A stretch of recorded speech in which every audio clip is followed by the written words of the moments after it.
Thank you, Marianne. Welcome to the Science and Data Subcommittee for November 10th already.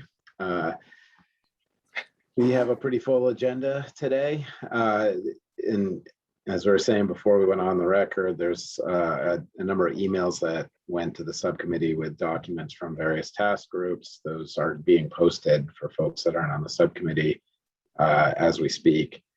We also have a bit of a more detailed agenda in a different order than what was in the agenda that was sent out due to folks' availability. It's a very busy month for a lot of people.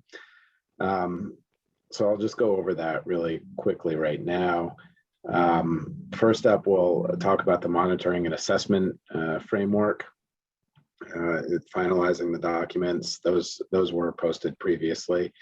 About 2 o'clock, we'll start to talk about the climate impact section of the CAP, and Leslie Ann and Jay will both be here for at least part of that time to talk about where that stands.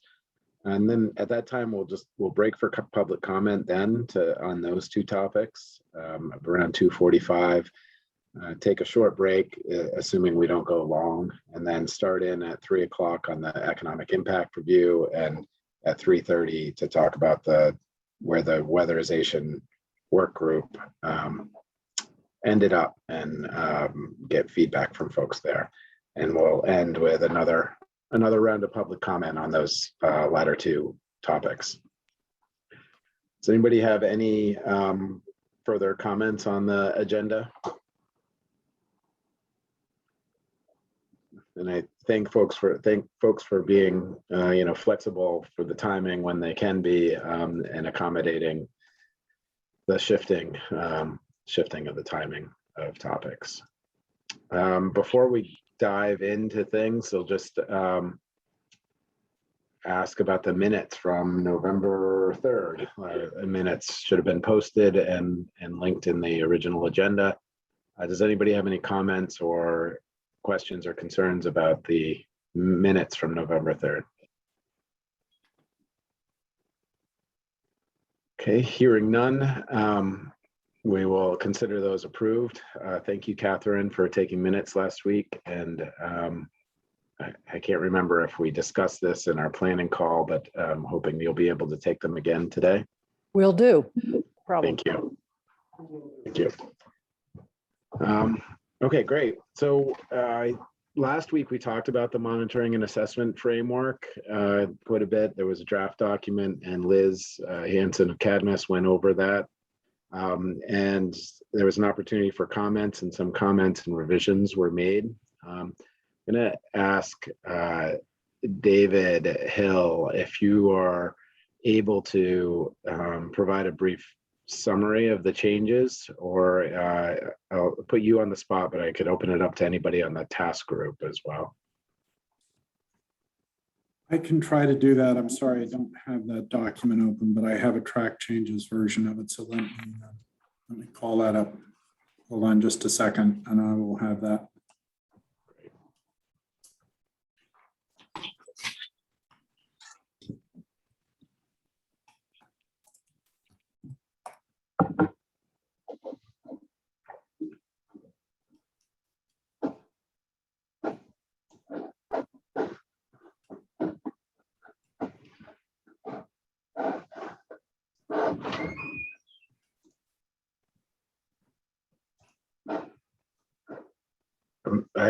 I'm happy to pull it up if you're yeah, having... no, I'll get it. I'm sorry. It's just I'm not finding it immediately as quickly as I thought I would here. Sorry about the delay. There it is.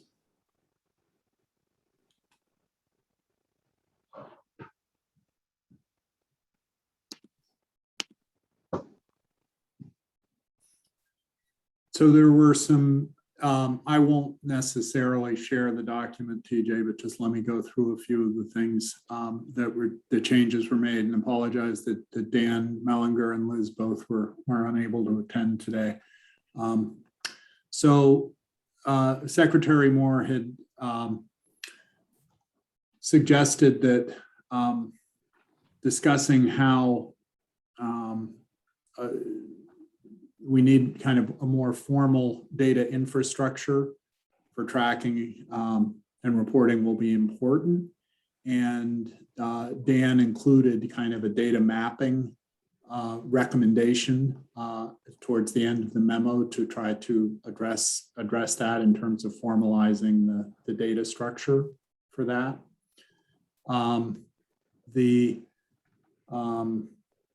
There was some discussion of, let's see, question about in the logic. Is there a comment or question there? Another comment was that the logic model be used to try to identify and have some distinction between actions that the state has control over. Ultimately, this is challenging in terms of the requirements for the GWSA and the state not necessarily being able to control all of the actions. But so logic modeling and talking about how there are, what are the drivers and what are the areas where we have some levels of control. And the comments, I think, related to the logic model, Dan's comment is the comments have been addressed in some of the edits that were also in the document. So this is the same. Again, I think that the comments from Secretary Moore about what levels of control there was, the logic model, linking goals and metrics to the data. So there will be tracking in the reporting that are not necessarily, again, it's activity levels and activity drivers that will be incorporated into the monitoring and reporting framework. Not necessarily that those are decision points. The state is basically tracking decision points across a broad range of decision makers in terms of the things that are the actually drivers of the emissions reductions.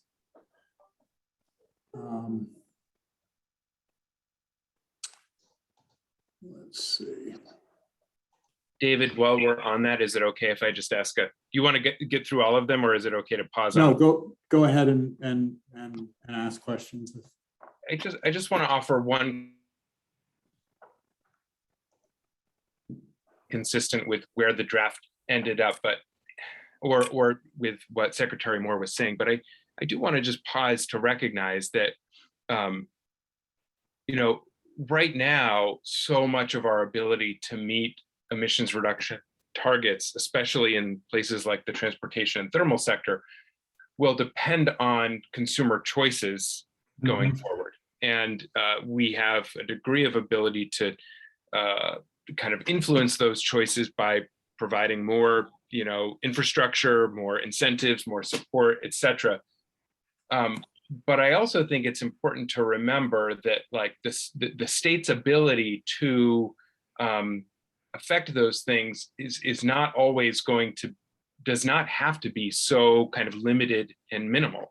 We have seen other periods of our history when there have been public health threats, whether that has been lead or asbestos or air quality concerns that get regulated, either via performance standards that shift what is available from a consumer protection perspective or a public health perspective, or set basically standards that say if you're below this standard, that should not be available for sale. So I don't think that there's any language that needs to be changed, but just as we have this conversation, I don't want us to assume that our abilities as a state in terms of policies and regulations are always going to be what they are now. If we're serious about meeting these requirements, things like performance standards and regulations that speak to public health, emissions reduction, consumer protection are entirely appropriate and will likely become more and more necessary. Thank you. Yeah.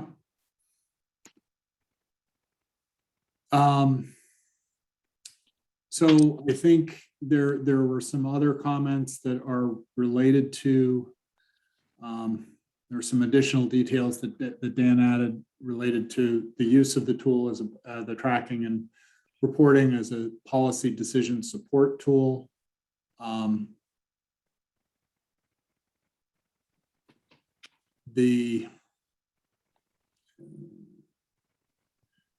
Just going through the, let's see, identify track.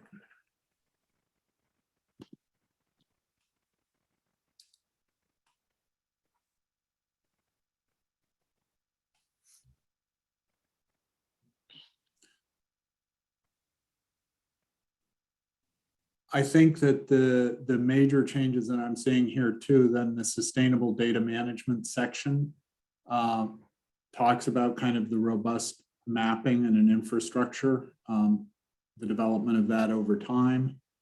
Open and accessible data, there were not too many changes in that section. Again, more on the data mapping.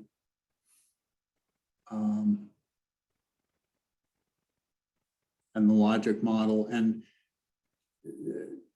I think identifying both, you know, I think,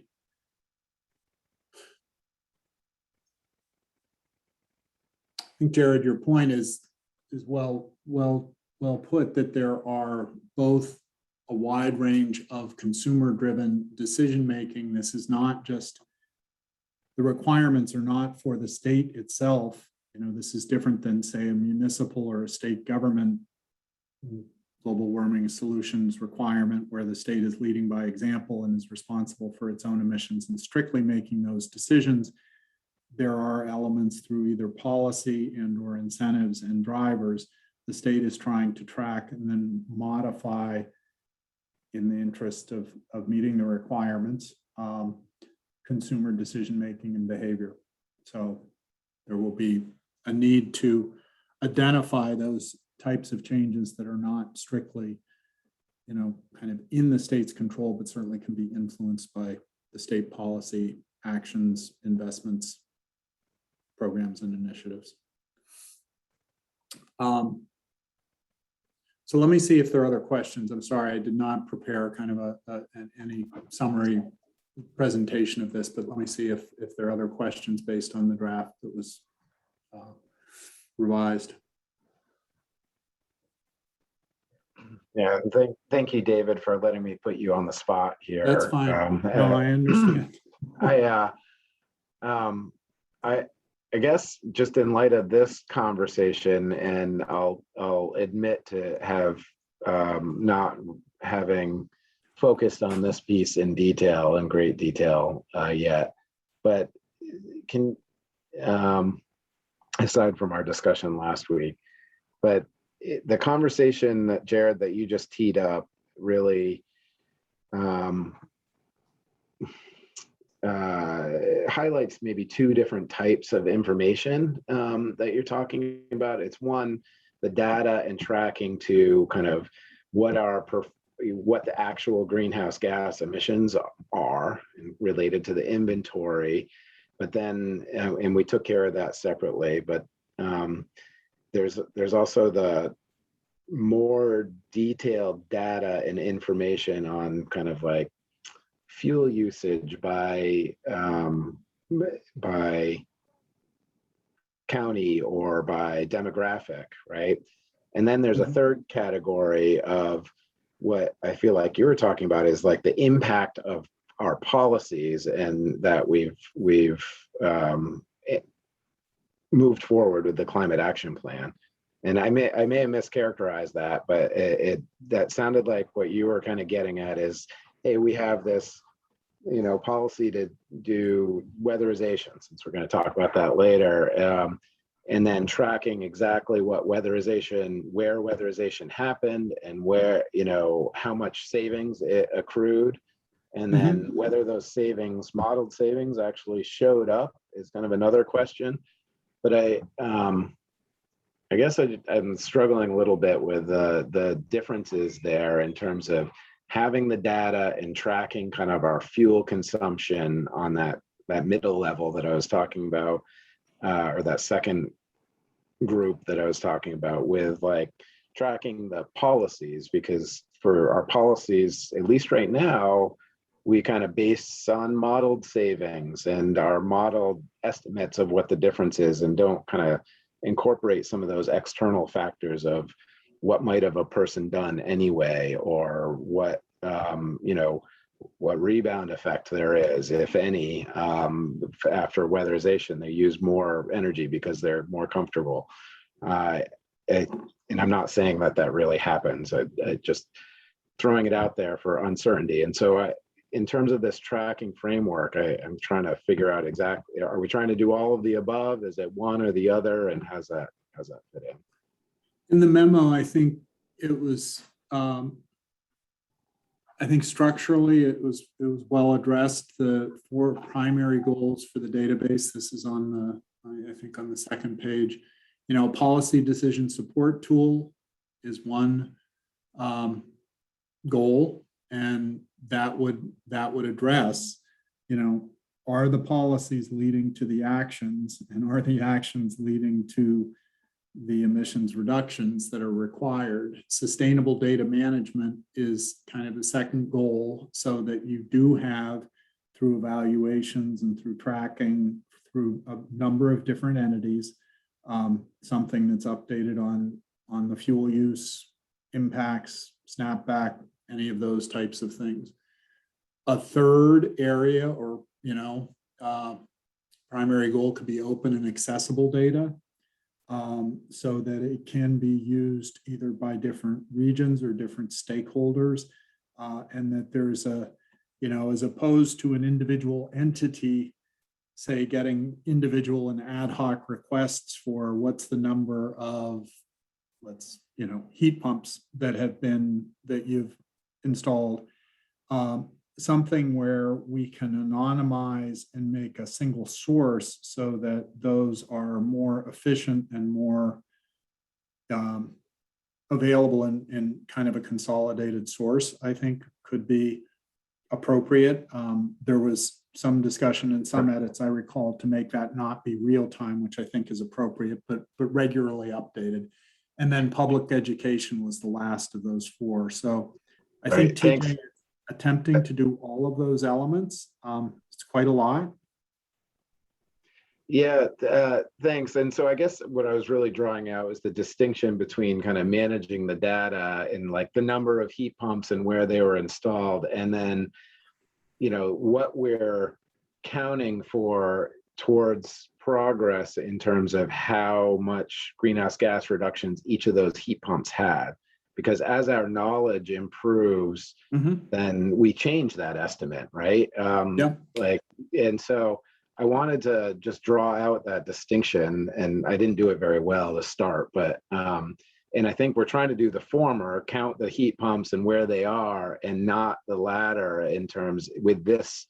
We're trying to do that, but not with this framework in terms of saying, okay, well, we're reevaluating heat pumps are saving less or saving more because most of our homes are now weatherized, so they save more because they perform. Right. We didn't. So, this is okay. What that might relate to is this is not necessarily.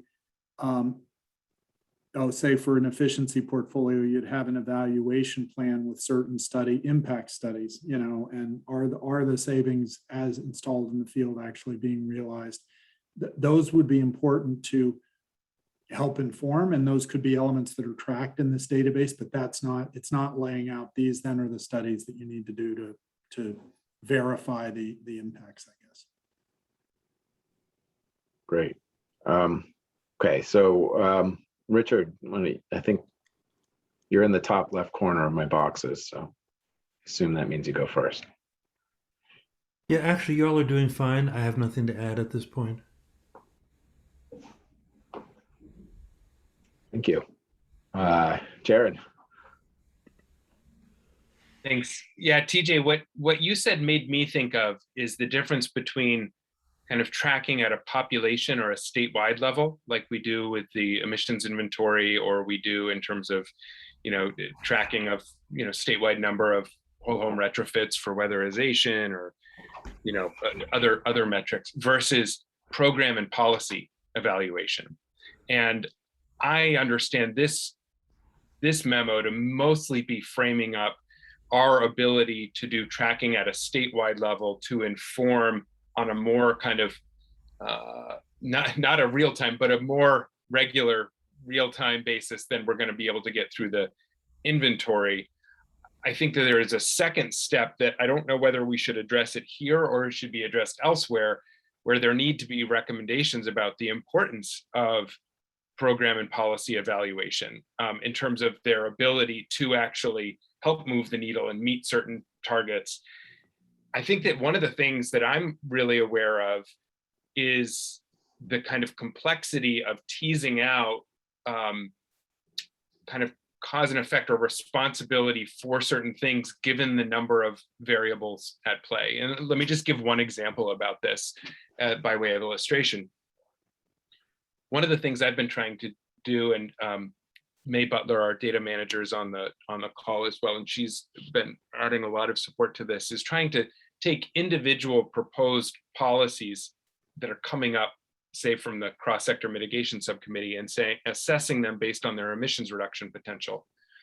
Some of these are easier to do than others because of the way they're designed, like a clean heat standard. It has it's a performance standard that's set to meet the thermal sector share of reduction, and the number of credits is pegged to that 34% reduction of the thermal sector share of emissions from 2018.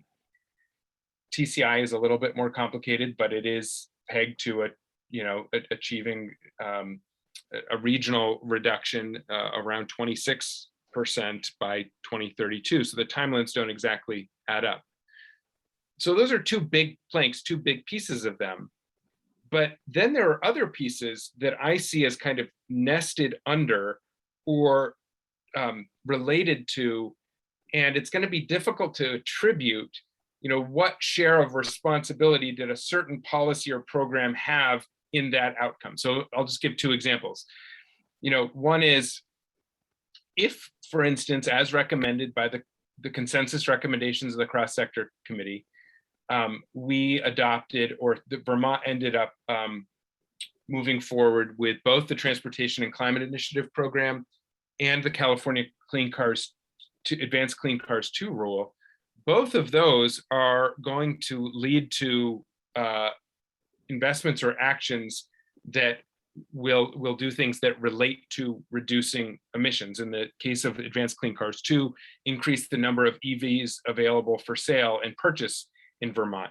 And while we don't yet know, it'll be the decision of the legislature where TCI revenues would be invested, we can presume that it would be around cost-effective, equitable emissions reduction, which might include things like EV supply equipment in multifamily homes or in rural areas where there's charging deserts.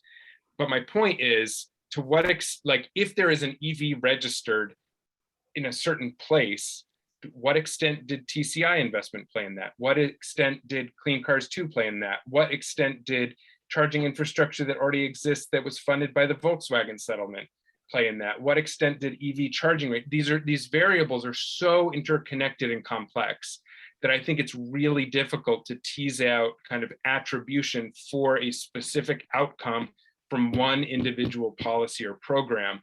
I think it's important that we try on the policy and program evaluation side on the back end, and we build in the data tracking that can enable it as we go. But I think for that reason, given the complexity, the most important thing we can do, and that is laid out here, is that tracking at the population and statewide level, so that we can then enable that further analysis and not assume too much about what policies or programs are doing without further study.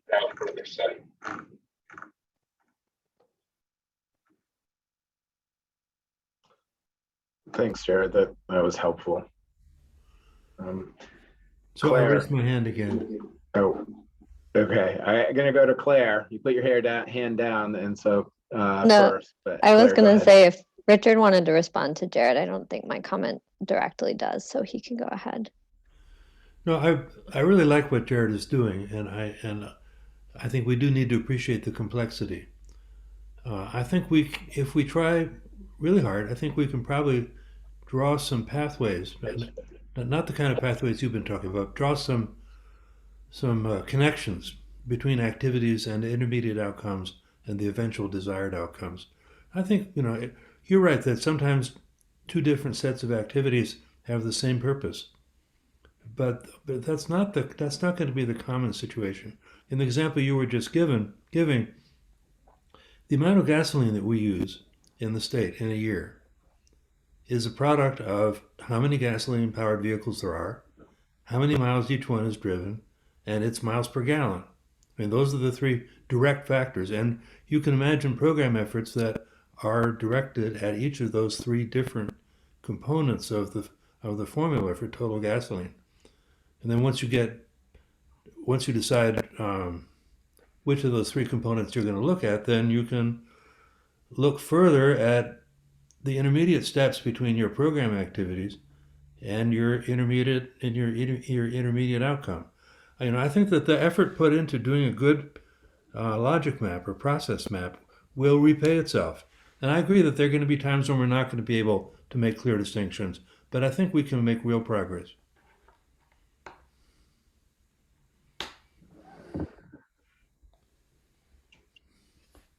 Great, thanks, Richard. Claire, did you want to comment? Yeah, it's actually a little bit more related to your original comment, TJ, about the purpose of the tool. And I had just wanted to flag that in the Just Transition Subcommittee, that subcommittee is considering or drafting a section for the Climate Action Plan on sort of equity and just transitions considerations during the implementation phase. And a portion of those considerations directly reflects on the importance of tracking sort of equity impact related assessments and then communicating that data to the public and impacted communities in a sort of easy to understand way, also in sort of an accountability fashion. So it just seemed like a point of sort of cross reference between these two subcommittees, which I think the memo does hint at, both in, I think there's a section in the to Richard's point, data logic, mapping, and also sort of the public education phase. But I had just figured I would flag that that's something that subcommittee is thinking of, and it seems potentially like a point of coordination or collaboration in the future. Thank you, Claire.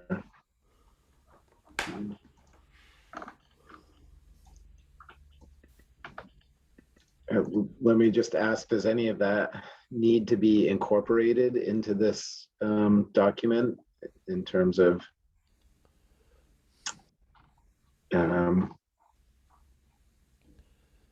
part of the purpose in terms of maybe public education, but also just understanding, I guess maybe that's embedded in policy decision support, but is there another piece that needs to be added to reflect something like that?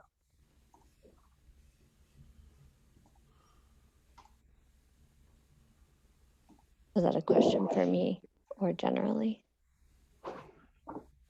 Generally, but you're welcome to answer.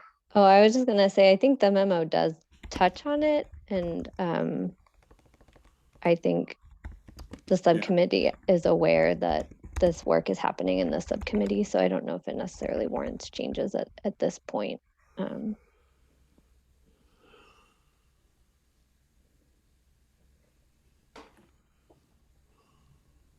Thank you.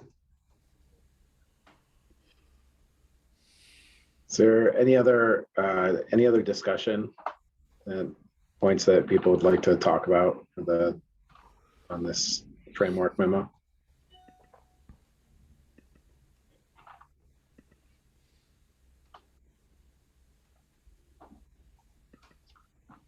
So hearing none.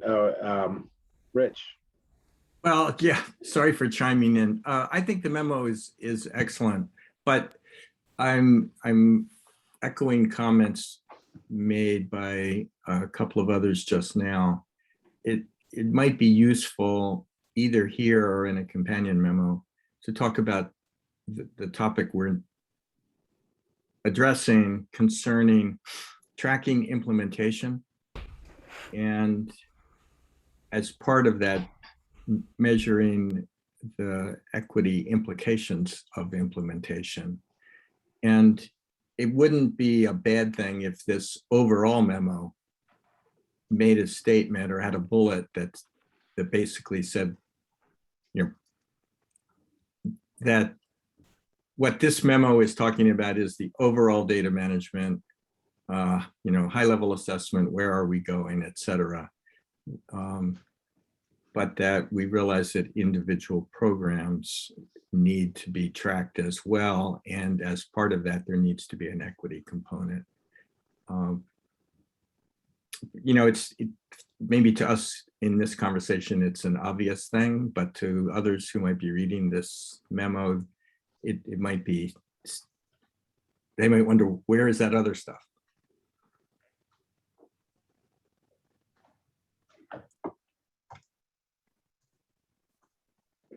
Yeah, I think, thank you for that. I think that this conversation kind of highlighted that maybe there is a need for that.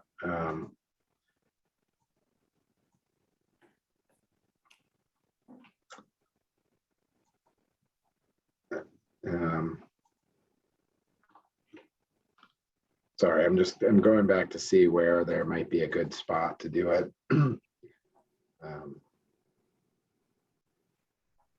But it maybe just describing what this memo doesn't do and highlighting the need for it at the end of the intro, in terms of it doesn't discuss the specific program tracking, but that program tracking would need to interface with this database that we're talking about here.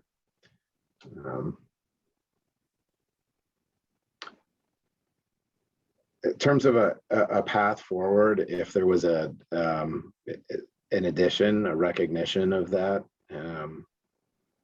in a sentence or two at the end of, you know, maybe at the bottom of the first page in the first section there.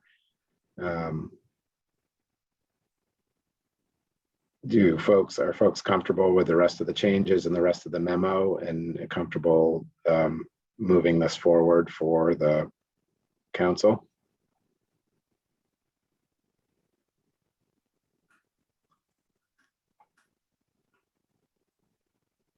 I'm not hearing anybody say they aren't comfortable. So so I will take that to mean that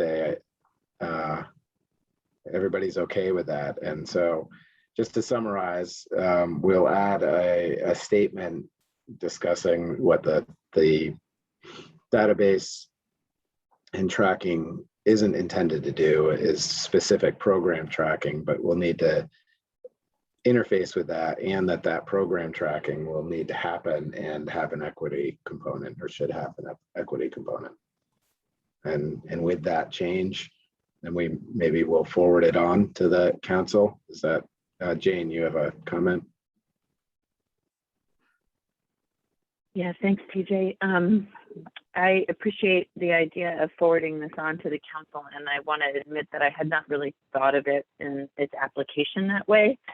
What is due to be posted today is the section of the CAP that speaks to measuring progress, and that section of the CAP is heavily informed by this memo. And I guess I want to sort of check if we need to send the memo itself onto the council, or if the details of the memo are reflected in which is very much parallel and informed by just a little worded a little differently as it carries into the language in the CAP. If we just bring that section up and then can reference the memo and the process for how it was gotten there. But I'm just really being mindful of the time between now and the end of the year, the end of the world, December 1st. And so just want to say that what will go to the council will be the component of the CAP, and I can reference the memo in our speaking to it next week with the council. I think I'm just going to say that's what I'm going to do, even though I was kind of asking when I started.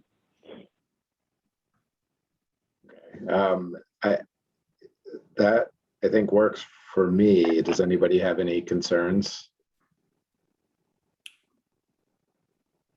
And Jane, we can offer to provide, I think the third bullet on the top of the second page is kind of a place to provide data, conduct impact evaluation for programs to track outcomes and indicators. And I think that's where it would fit.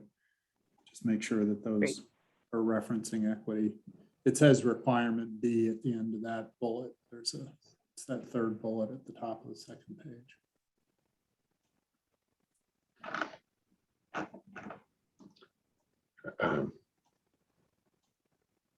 Okay, great. So I think we can wrap this discussion here and move on to the climate impact section of the CAP. And so both Jay and Leslie Ann, you're both here. I will just turn it over to you and let you take it away. So I think you got my message in the chat, TJ. I'm still running down the stairs here and back to my office. So if you want to just I could talk. chat a little bit while I find my key to get into my office, that would be super helpful. Leslie and I could start us off here.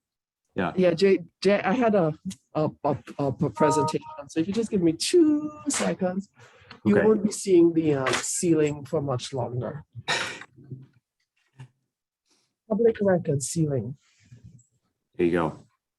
Leslie Ann, myself, and Owen Polio have been sprinting as much as we can on this over the last week, producing new figures and trying to hit all the sweet spots based on comments from this committee and based on the needs of the climate action plan, and trying to interface with the Vermont climate assessment report, which also came out just today publicly.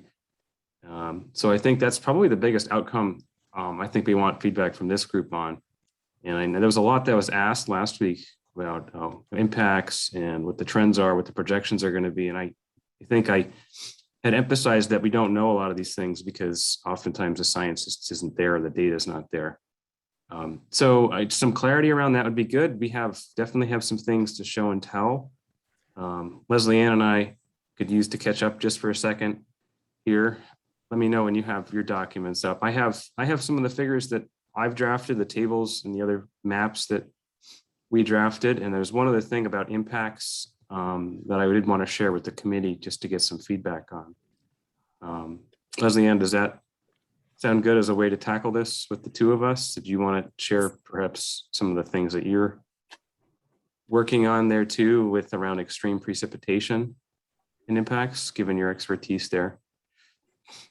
Okay, so now I'm seated here and I have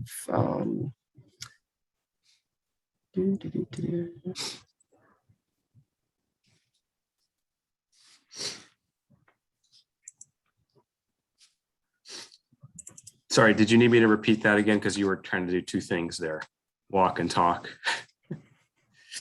and chew gum. And chew gum, yeah. Okay, so yeah, thank you for that preface, Jay. And I'm also going to add that some of the materials that we are working on are part of some of the work that's coming down from the National Climate Assessment as well. And so some of the materials that we're going to be including in the plan itself were approved by the federal government for inclusion in the plan, but they haven't been released by the government as yet. And so they're going to be in the plan, but not sort of like shared right now as like in this week until I get some clarity on the actual process around some of that. So Jay, what I did is I actually pulled together some of the pieces that you and Owen had worked on into like a short presentations from a visual perspective, so we could see what some of that looks like. So I'm going to try to share my screen here.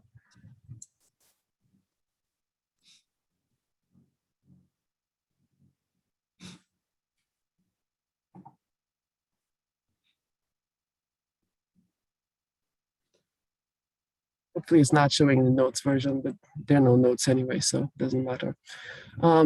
So some of these are parts of the things that we've been working on in terms of getting thoughts on paper, and listening to some of the conversation around various elements of hazards over the last, I would say, 10 days in the larger council. Just sort of confirms the approach that we are proposing, that we use in looking at hazards as a frame for writing up this front section of the plan itself. And so some of those pieces are going to come together as we kind of step on through. So our proposed flow of topics for the writing that we're going to be working on include an introduction to the hazards in the state of Vermont, and then how they actually impact the various sectors across Vermont, stepping through some of the background climatologies to lay the framework for the past events, and then looking to see how changes in the observations are then woven through the individual sectors, using some of the work that Ken Jones has done with pieces that have come from Lauren Oates from a hazards perspective, and looking at how those economic impacts could be woven in. And then focusing on parts of the human environment, the landscape itself, natural working landscape, the built landscape, and the vulnerabilities that are set up uniquely to the state of Vermont, and then finishing up with some projections for future climate change. So that's the flow of how we're going to be writing up some of this. So in terms of the climatologies, this is some of the work that I think Jay had shown last week with items that are of interest to the sectors that we're looking at in the climate action plan. So changes in the number of growing degree days on an annual basis that you see on the left-hand side here. And then pieces that we don't always talk about when we think about extreme precipitation, wet snow, freezing rain, and how the frequency of that might change. And of course, the sector that's of interest here would be the utilities sector. Slides are not advancing. Yeah, your slides aren't. Yep. Pardon me? Slides are not advancing for us. The slides are not advancing for you. What slide are you seeing? Oh, we're just, I see the preview on the first slide.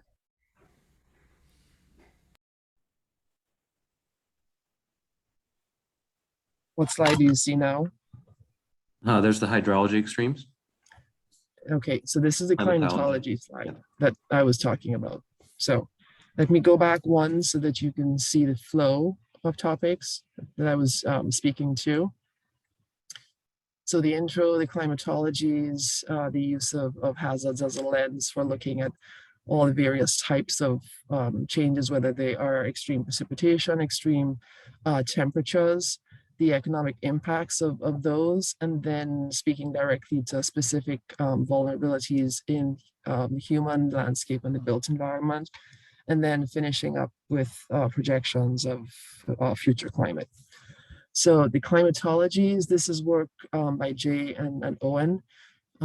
Jay, did you want to say anything more? I mean, I just said something, but you can see pieces in here. Yeah, that's a 40-year base period just to establish like a baseline of where we are now with the risks.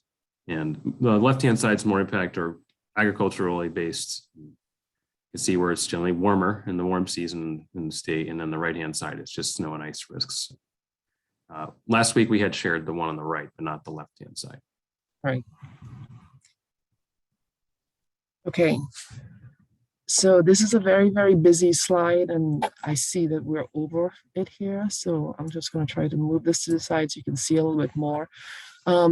Thinking about water from a holistic perspective and looking at extremes in both directions, looking at the entire period of record, which goes back to 1895, and the reason why we're looking at heavy precipitation, which is what is shown to you in the blues and the greens in here, versus the times when we were in drought, which are the oranges and the browns that you see in here.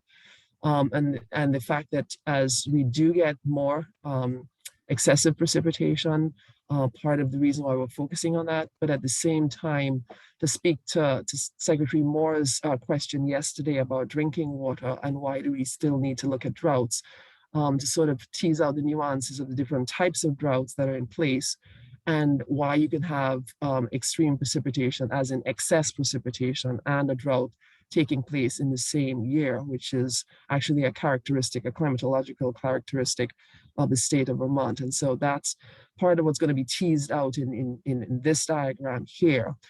And looking at the fact that even though we are getting wetter, we're still, for the first time, actually setting record values in stream flow as well as groundwater flow. And so again, from a moisture perspective, that sets up different kinds of implications for sectors like agriculture.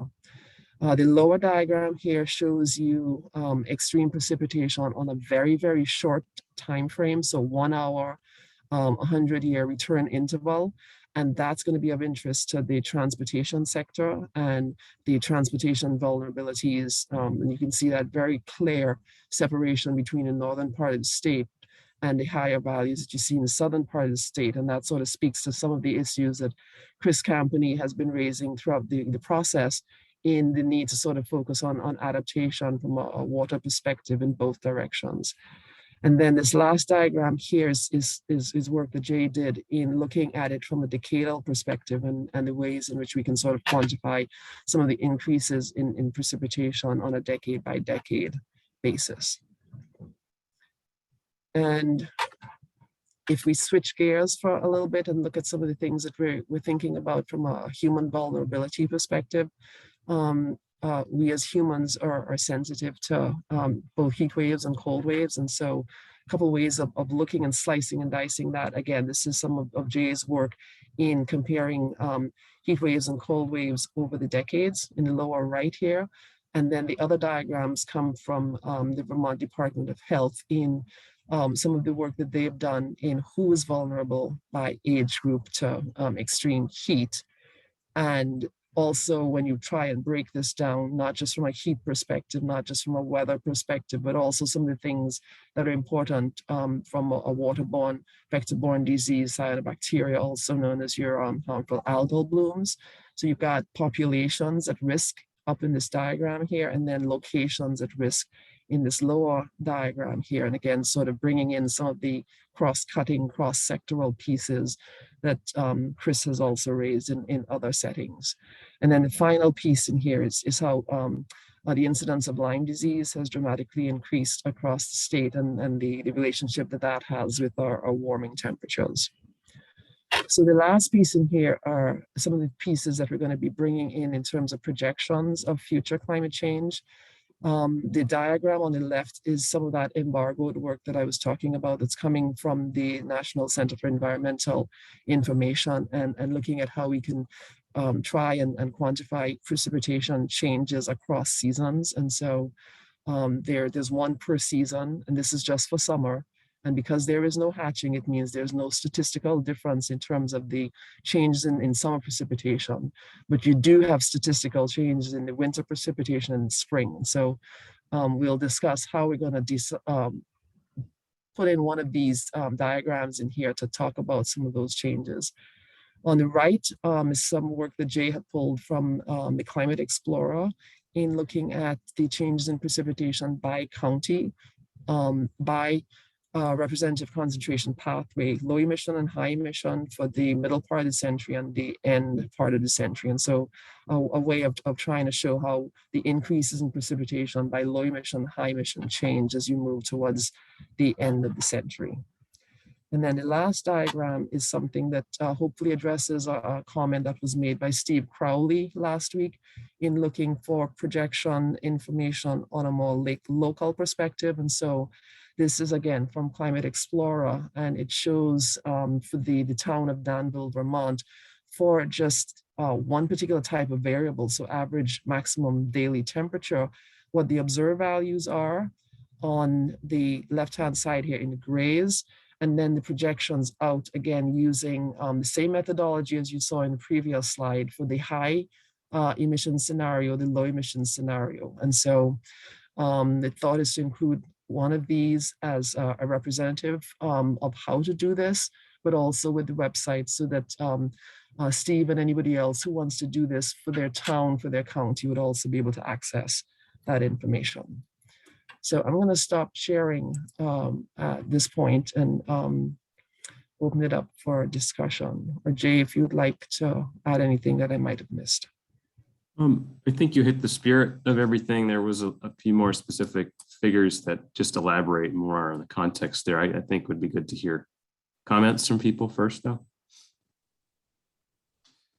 I mean, this is, we're asking for a lot here, and this is all none of this is easy. And precipitation as a variable, for example, is the ultimate, I like to say, multiplier of complexity in the atmospheric system, for example. So sometimes it could take an inordinate amount of work to just produce one of these analyses that could easily be someone's PhD work.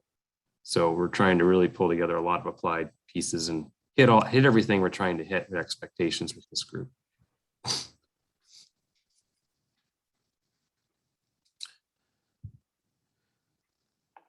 Jared? I just first want to thank you both, Leslie Ann and Jay, both for this presentation, and I read with great interest the numerous articles that have been written covering the Vermont climate assessment and the link to it. And I just think the degree to which you have tried to incorporate just an immense amount of data and carefully draw out in an accessible way what some of the key takeaways should be from that for Vermont and Vermonters is just really impressive and really necessary. And so I just want to first thank you for doing that. And I think that the degree to which you continue achieving that balance that you really achieved really well in the communication of the Vermont climate assessment in this chapter, in terms of, what we have confidence in, what we're still trying to learn, and what are the takeaways in terms of what does this mean for us, or what does it mean for Vermont and Vermonters, and then also what will be important to continue keeping an eye on. I mean, I really think that you've achieved that balance well, and so I'm just looking forward to its inclusion. I want to thank you for all the great work you've done to date. So I don't really have much beyond that for now. Thanks, Jared. TJ?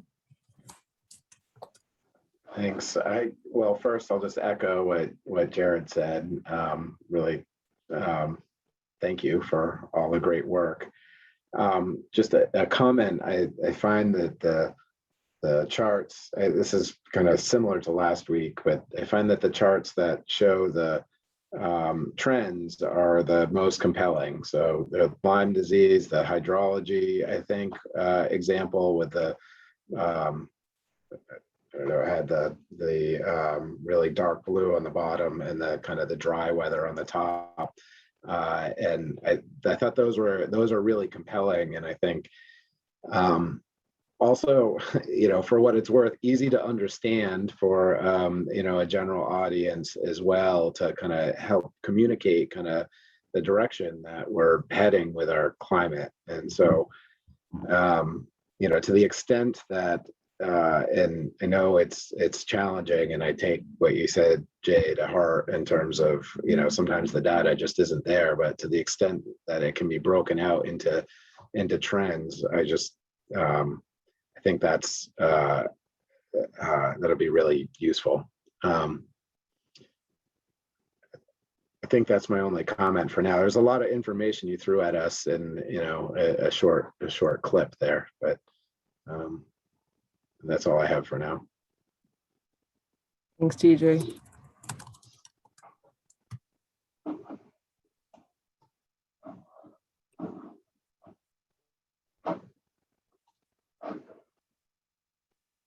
Anybody else have any comments or suggestions?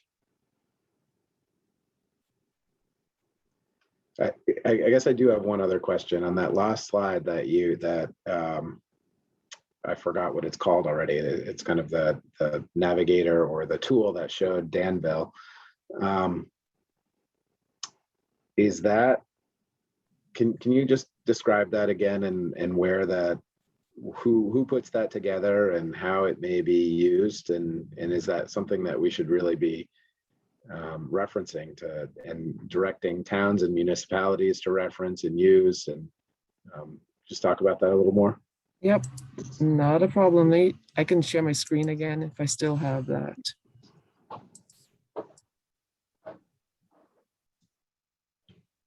Tell me what you're seeing. Yeah, the Climate Explorer, that's what it's called. Thank you. Okay, so yes, it's called the Climate Explorer, and the way it's set up is when you first come into it, it asks you if you want to put in your zip code. So you can put in 05478 or 05461. You put in your zip code, and you can choose whether you want to have a town level information or if you want county level information. So when we were playing around with this, Jay and I, we put in, and this Danville came up. So what you have the ability to do is to choose different bits of information. So for example, if you wanted to look at the number of days over 90 degrees, you just select that and it does it automatically on the fly for you here. And again, the observational time frame goes up until here, and then everything from here on out is going to be projections that you're looking at.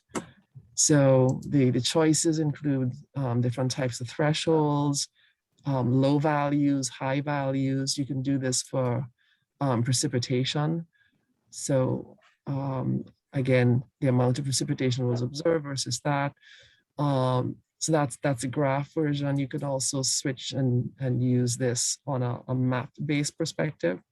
And usually when this one comes up, you're going to be able to kind of zoom into where you would like to be in the state of Vermont, and then see before and after in terms of some of these changes.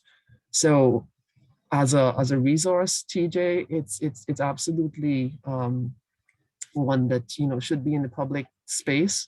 The last time I used this was actually when I gave a talk to the Sierra Club. So Steve would remember seeing this. As with Joanna Miller, because when I give a talk to VNRC, like earlier that same day, I actually highlighted this. And I know there are folks who are interested in doing viticulture in the islands in here who have referred to, and they found that particularly helpful to be able to choose some of these values in here, like your growing degree days, for example, the heating degree days, and so on. So Google Climate Explorer, I can pop the link in the chat as soon as I turn all of this stuff off. I just put the link in there. Did you? Yeah. Perfect. Thanks a lot, Jay. Mm-hmm. Yeah, so you can start sharing it widely. Yeah, we would support using this at a local level to answer the question, though. Sorry, Leslie Ann. Right. Yeah. Yeah. Great, thanks. And this is a NOAA Product. resource, right? Yeah. Yeah, it's part of the Climate Resilience Toolkit, which is another NOAA product that a lot of states have used with their climate action plans, where it allows them to kind of identify all of the risks and then all of the vulnerabilities, sort of like what I put in that diagram. Yeah, and then use it to actually write up their climate action plan as a result. So Hawaii did that, Rhode Island, Delaware, Chicago. Those are some of the places that use this piece in here.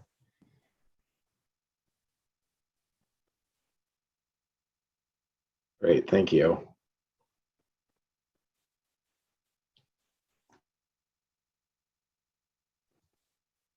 And though some of us point to, and the energy plan has this relationship as well of needing to provide guidance and standards for municipalities and regions in terms of their enhanced energy planning. And I know Richard has commented a bunch about, and I supported that, about data on a municipal and sub-Vermont scale. So seems like this is a really good resource, which is why I was asking further about it. Thank you. No, not a problem. And, putting on my hat on the Vermont Drought Task Force, this is one of the pieces we always look at. And then Act 173, the surface waters, I also share that with them. So hopefully you'll get some traction. So will you be using this? This looked like, a lot of the data you had in the previous slides was up until now, and the trend, some of it was trends up until now, some of it was where we are at. Will you use the Climate Explorer or other ways to project forward in what you're writing for the climate action plan? Yeah, so that goes back to answering your question 3 ways. The Climate Explorer, Jay has been pulling some of the pieces from there to amalgamate them into tables so that they're easier to digest, with looking at those projections out into the future, mid-century and late century, for those various variables that you saw, different temperature thresholds, precipitation, so on. There's also the information that's coming out with the state summary. That's the one that hasn't been released yet, that we can put in the plan, but we can sort of have it sitting around until the government releases it. So there's that will also be as part of the projections that we're writing and speaking to. Great. And are those expected to be released before December 1st? Well, even if they're not released, we can put them in the plan. But what I'm saying is, usually we have all of this as part of the public record with all the documents attached to the various pieces. That's the part that I'm not sure that I can do without getting in trouble. But they've approved it to actually have all of those documents as an appendix in the climate action plan itself. Got it. Okay. Thank you. Problem. Does anybody else have any other questions? I put my question in the chat, but I'm just still trying to build out a week ahead for council meetings and deadlines with the CAP. I'm just trying to nail down a date when we can. And Jane, if you would give us maybe a few seconds to tag up. Jay and I have been playing phone tag. I don't, Jay, you're looking really, really well. I'm glad to see you on. Thank you. I'm feeling much better. I suddenly got sick the last 2 days too, so that didn't help. Right, and so we haven't had a chance to tag up with that. So if you would be gracious enough, I'll send you the answer to that as soon as Jay and I can actually chit chat. Sounds great. Thank you.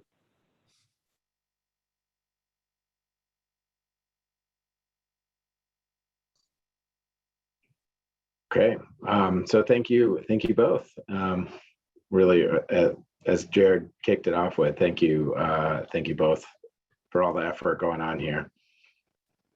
I think we're ready to move on to our next agenda item, which is really public comment on the first 2 agenda items. So if keeping in mind that weatherization and economic modeling are to come, hold your comments on that. There'll be another opportunity, but if folks from the public have comments on the tracking framework or the climate impacts work.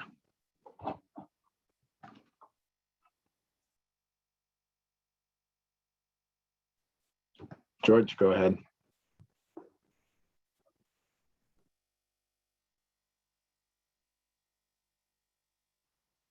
Hi. So I'm following up to a chat comment that I had made earlier. I was trying to map what was said in the document about the various types of data being trying to required, which was written in a high level, obviously, because not as much is known about what is going to get recorded. The process by which one develops an application like this typically develops a series of use cases. And my guess is a specialist in this area would try and identify what pieces of the data are hard to get and how to fix that. And that's actually, I think, the part that was not alluded to in this framework as much as, I'll give you an example. Some things you would actually like to record data in real time. Like if you're running a data network, a good example from my history and as a professional, you want instrumentation that provides data in real time about the performance of what things are going on. So you collect, for example, for clean heat standard, you want to know how much people are heating on a given part of the season. How much are they cooling in another part of the season? so that you'd actually have a little black box in some of the actual residences or business buildings that you're actually trying to record data after that you've done your retrofit. But you have to plan ahead to do that. You have to actually include the instrumentation as part of the build out process when you install it. In other cases, like say you're trying to track how much mileage people are driving on a particular EV, that strikes me as something you need to think about from a different perspective, which is those kind of things that you need to legislate that as part of the registration process for renewal, you include the mileage on the vehicle, and that gets recorded somehow in your database. So in other words, there's this exploration of what methods would actually acquire the data, what method you would use, and how you would, over the long term, pour that data into the database, audit its quality, and then generate useful information from it. And the framework kind of left it to the imagination of the reader to figure this out. I kind of am guessing that's what was intended by the document, but I kind of wish that it had said more about the process, and perhaps even taken an example or two to illustrate more clearly what was meant at this point. If I was, for example, a legislator reading this document, I might have a hard time decoding what is meant. It's like is a bottom line from me. So it's good work, and it clearly points in the correct direction. But I think there's some details that are missing.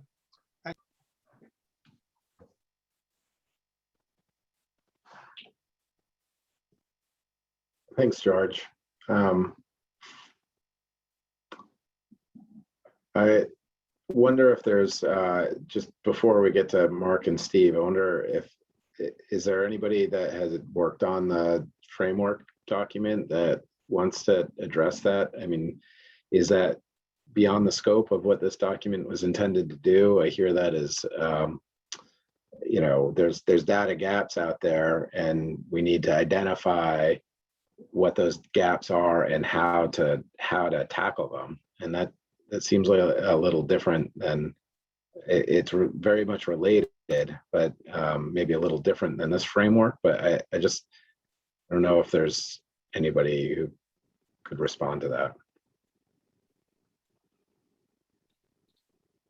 I mean, I would just offer, I really appreciate your comments, George, and I think that a lot of the details you're speaking about will need to eventually be added. I think that this is, my understanding as one of the folks who was involved in that test group, is this is really just trying to get clear on some first principles, some purposes, and the kind of initial goals of the effort, but that will need to be, you know, this is, I almost feel like it's the same situation we're at in every other section of the climate action plan, where the level of detail that will eventually be needed in terms of not just monitoring and assessment, but also policies, programs, regulatory standards, you know, we're pointing in an initial direction, but more detail will need to be added post December 1st. And this is really just meant to get the process started, not to be a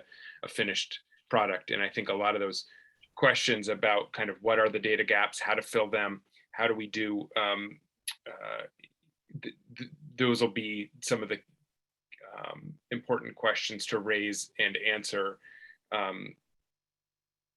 in the steps ahead. So just a reassurance that this is this is not done. Okay.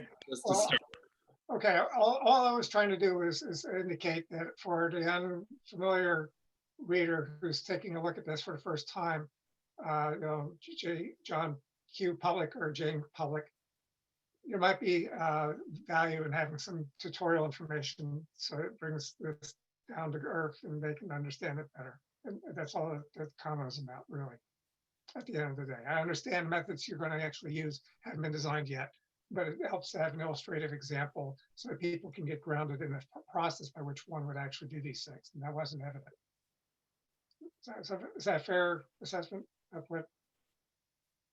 Hopefully, I get it. All right. Thanks, George. And thanks, Jared, for responding. Steve, why don't you go ahead? I think maybe Mark was in front of me, I think if he's still he here. is still here. Yeah. Um, Well, just quickly, I want to express appreciation for the great work that Jay Schaefer and Dr. DePini-Drew have been doing here, and for the climate assessment too. It's so challenging for people to really believe what's happening, and we hear about fires in California, or it's just really, really hard to make it tangible here. And so I hope that this is really going to help a lot in getting the word out to people. I do have one kind of a clarifying question, and in some of your charts and in the Explorer they're comparing two pathways. It's the RCP 4.5 and 8.5 typically used. And if you could clarify for me, would it be fair to say that the 4.5 is the same thing as more or less the same thing as shooting for maximum 2-degree temperature increase that we're shooting for in Vermont? And is the 8.5 is that essentially business as usual without much difference? Is that fair to say?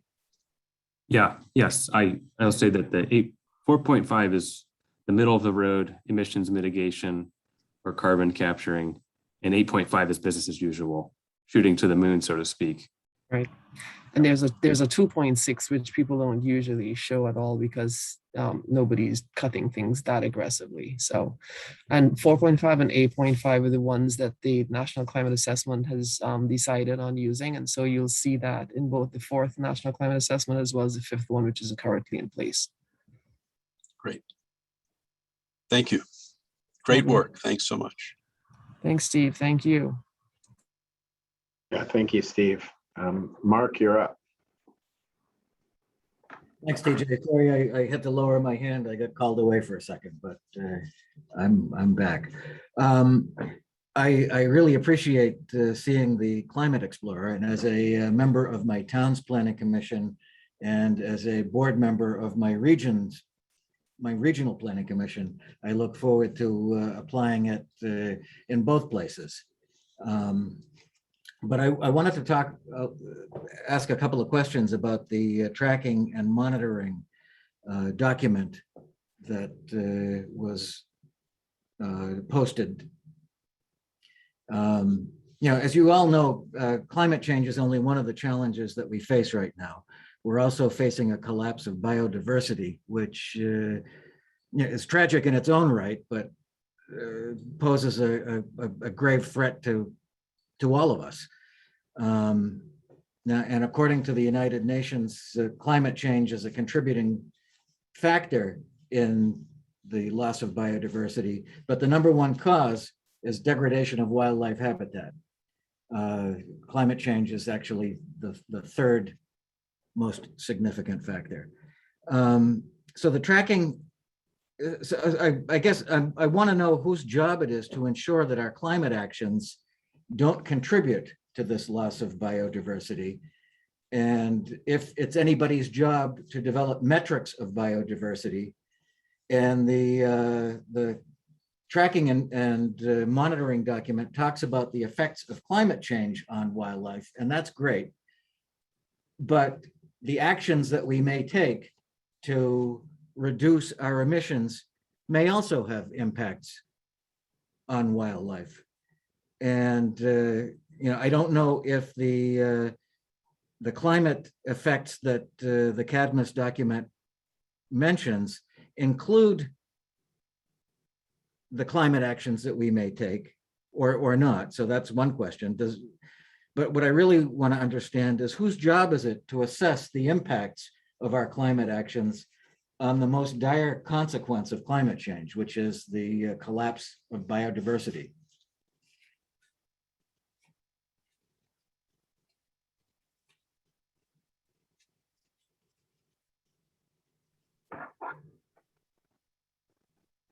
So thank you for that question, Mark. I'm not, so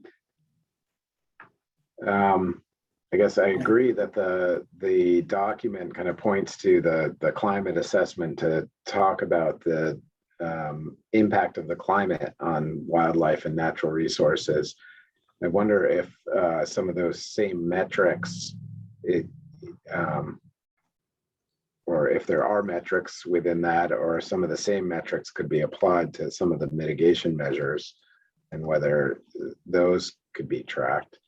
I think it's as we put our take actions, we need to understand the consequences of those actions, both beyond just greenhouse gas emissions. And I think that's why you see things. I think that's embodied in portions of the plan. I think the cross-sector mitigation committee is recommending things that reduce vehicle miles traveled, and that may not have the highest and fastest greenhouse gas emissions, but it has all kinds of other impacts, and that's one of the reasons that it's still included. But I don't have a direct answer to your question. I'm not sure if others on this committee do. Well, I know that this is something that the Ag and Eco Subcommittee thinks about, but I don't know whether anybody there feels that it's their job to come up with metrics. And since this is the Science and Data Subcommittee, maybe this is the right place to bring that.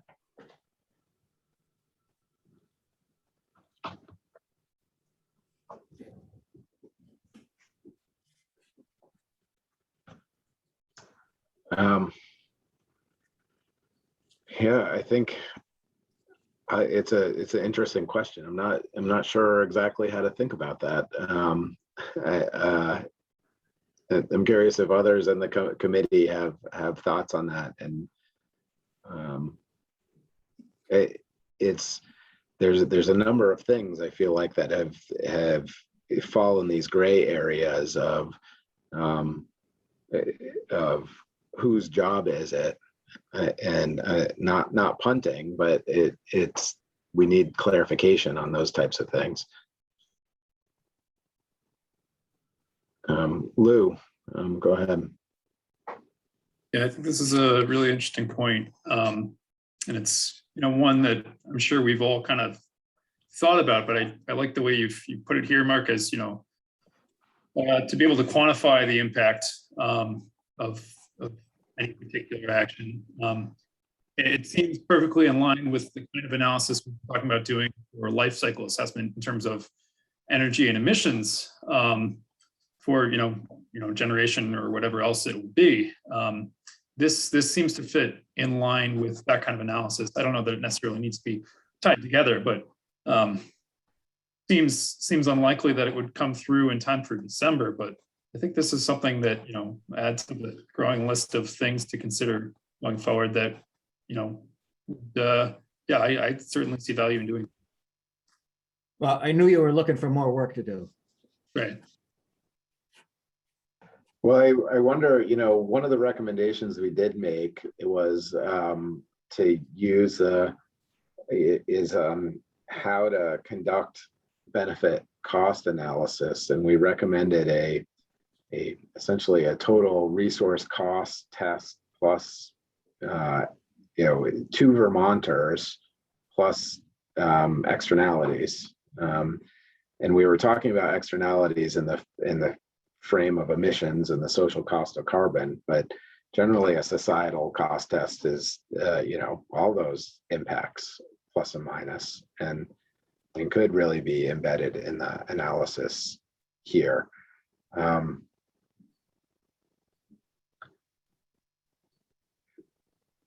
I don't know. Do we have a list of to be addressed things after December 1st? Like Lou said, I think the list is growing, but I want to make sure that we don't lose sight of this on if and how to address it going forward.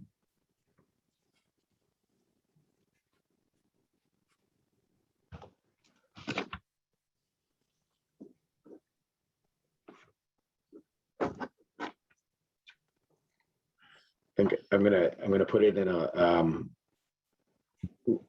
list of revisiting and better defining kind of what we mean by that, those benefit cost tests and what should be included. I think that's something that needs to be continually revisited anyway, and how we track,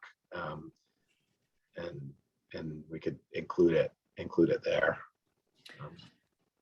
Thanks, TJ.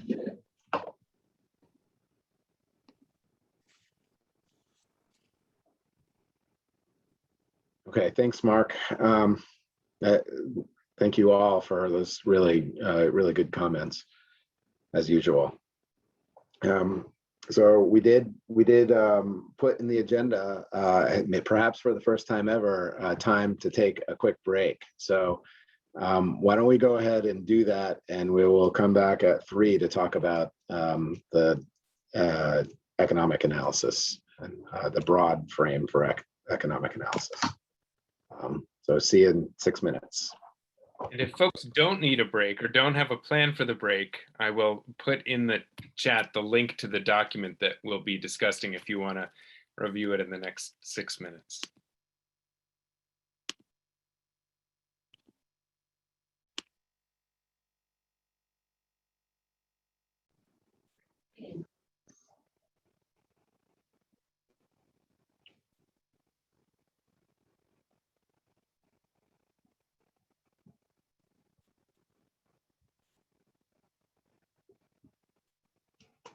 All right, if people are largely back, if you could turn on your subcommittee members at least could turn on your cameras, that'd be great. We can know you're back.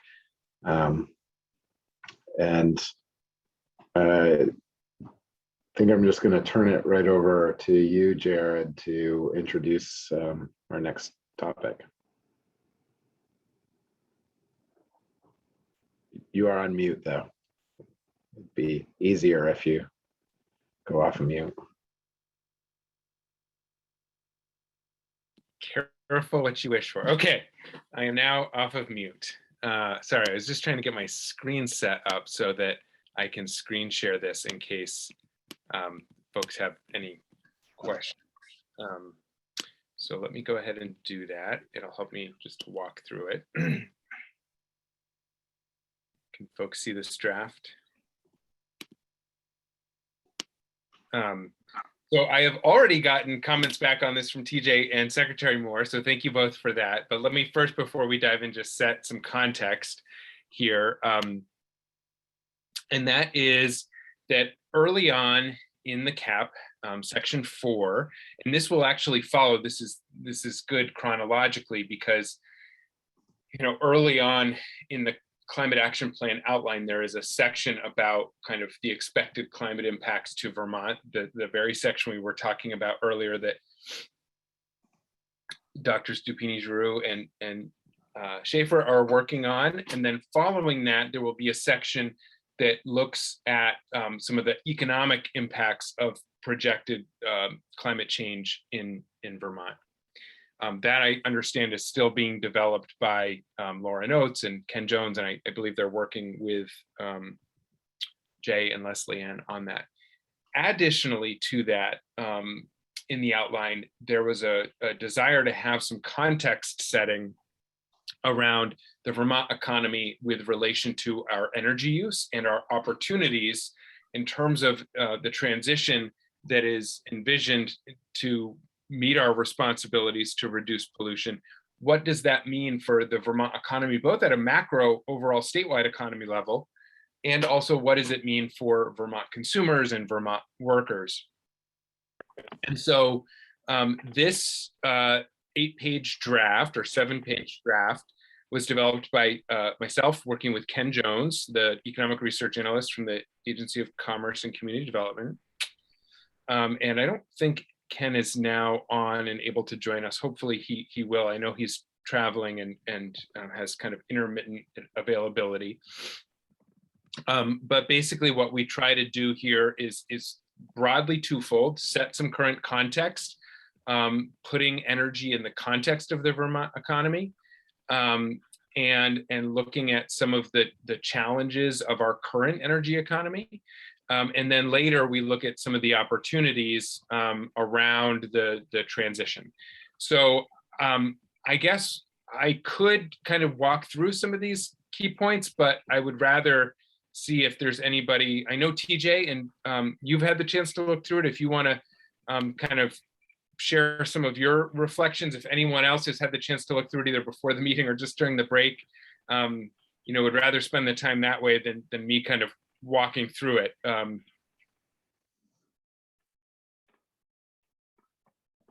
Unless there's any additional kind of context that folks want, or any additional questions you want me to answer before we dive in, but hopefully that was helpful.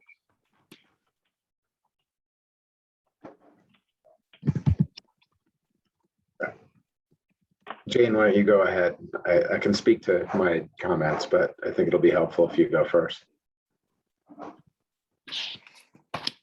I'm hoping with Jay and Leslie Ann and Jared all on the call, I'm trying to put in context how the flow of this is working now, and just want to reflect it currently in the draft. And if you'll bear with me, because there's been a bunch of emails and I'm still feeling a bit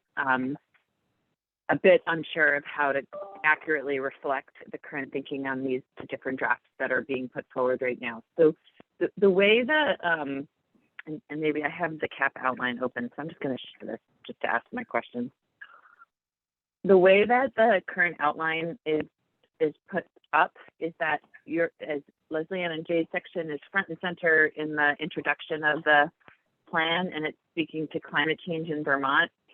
And then Lauren's section was originally here sort of as the intended as the transition section between Jay and Leslie Ann's section and the section now that Jared and Ken have put together. And I'm just, is that not the way it's going to be reflected anymore? No big deal. Just want to make sure I accurately understand how to reflect this in the outline. And then also, therefore, the dates that it's going to the council and beyond. And so the council will understand. Is Lauren's section included up front with Jay and Leslie Ann now, and this section is really just about energy and economics? Well, so for section 4, I think what you just said, Jane, I think and hope that still works. I don't know what Lauren has done. Ken and I really took those last two pieces, but the order in which we did them is different. It's kind of more starting with what is the current context, which you could also just call business as usual, and then what are the opportunities in the transition. So the order of what is listed there is reversed for us, but I could see Lauren's piece either following Leslie Ann and Jay's piece or being a preface to our piece, whatever works better for the flow. I just haven't seen it yet. That was helpful to throw up there though, Jane. So is this document, Jared, the business as usual piece, or is it the opportunities for climate action, or is it embody both? Well, so there will be a later piece. That's what I was just going to show too. There's a later piece. There's a section at the end, yeah. That's going to look at the economic impact of the proposed pathways. And I feel like that's really the place where it makes sense to think about this in comparison to business as usual.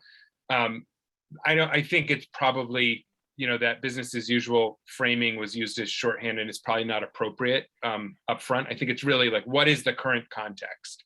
And then what are the opportunities that present themselves as part of the transition, if we get it right and if we do so carefully. So I could provide some additional context. So Ken took the first stab at writing up the pieces around the economic impacts of climate change. And Lauren had provided him with some information from the hazards perspective. So Ken incorporated that into his writing. And then when he circulated it, I realized that he had also included pieces around like specific elements of climate and climate change. And so instead of having climate change, and then climate change and economics, it would flow better if we included some of the economic impacts of climate change itself as part of the actual climate change writing piece. I mean, I can share share my screen one more time here so that you can see some of these pieces. It's a 2-pager that Ken put together here. And as you're looking through it, it talks about some of the FEMA disaster declaration and the numerics that went around that. It gets into the human health piece, the tick-borne diseases and water contamination, extreme health.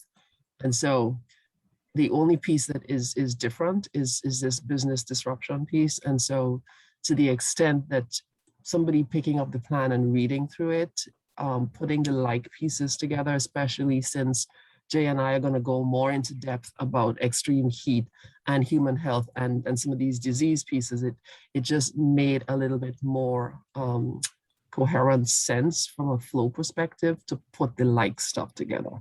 And so, like Jara just said, I don't see any disconnect in terms of the original intent. It's just as it's flowing out, we're just trying to make things work.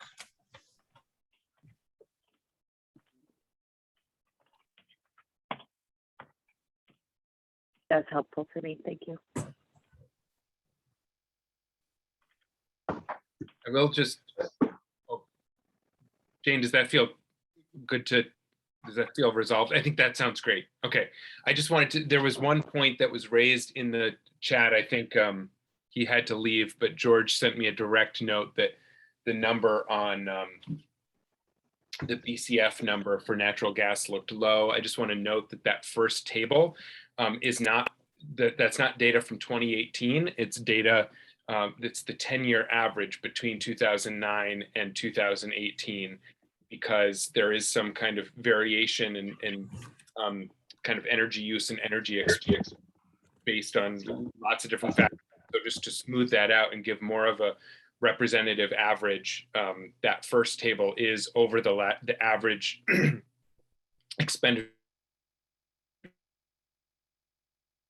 over the last decade in real dollars, not there's a later chart that looks just at 2018 that speaks to the kind of percent share of retail sales that recirculate with local economic activity.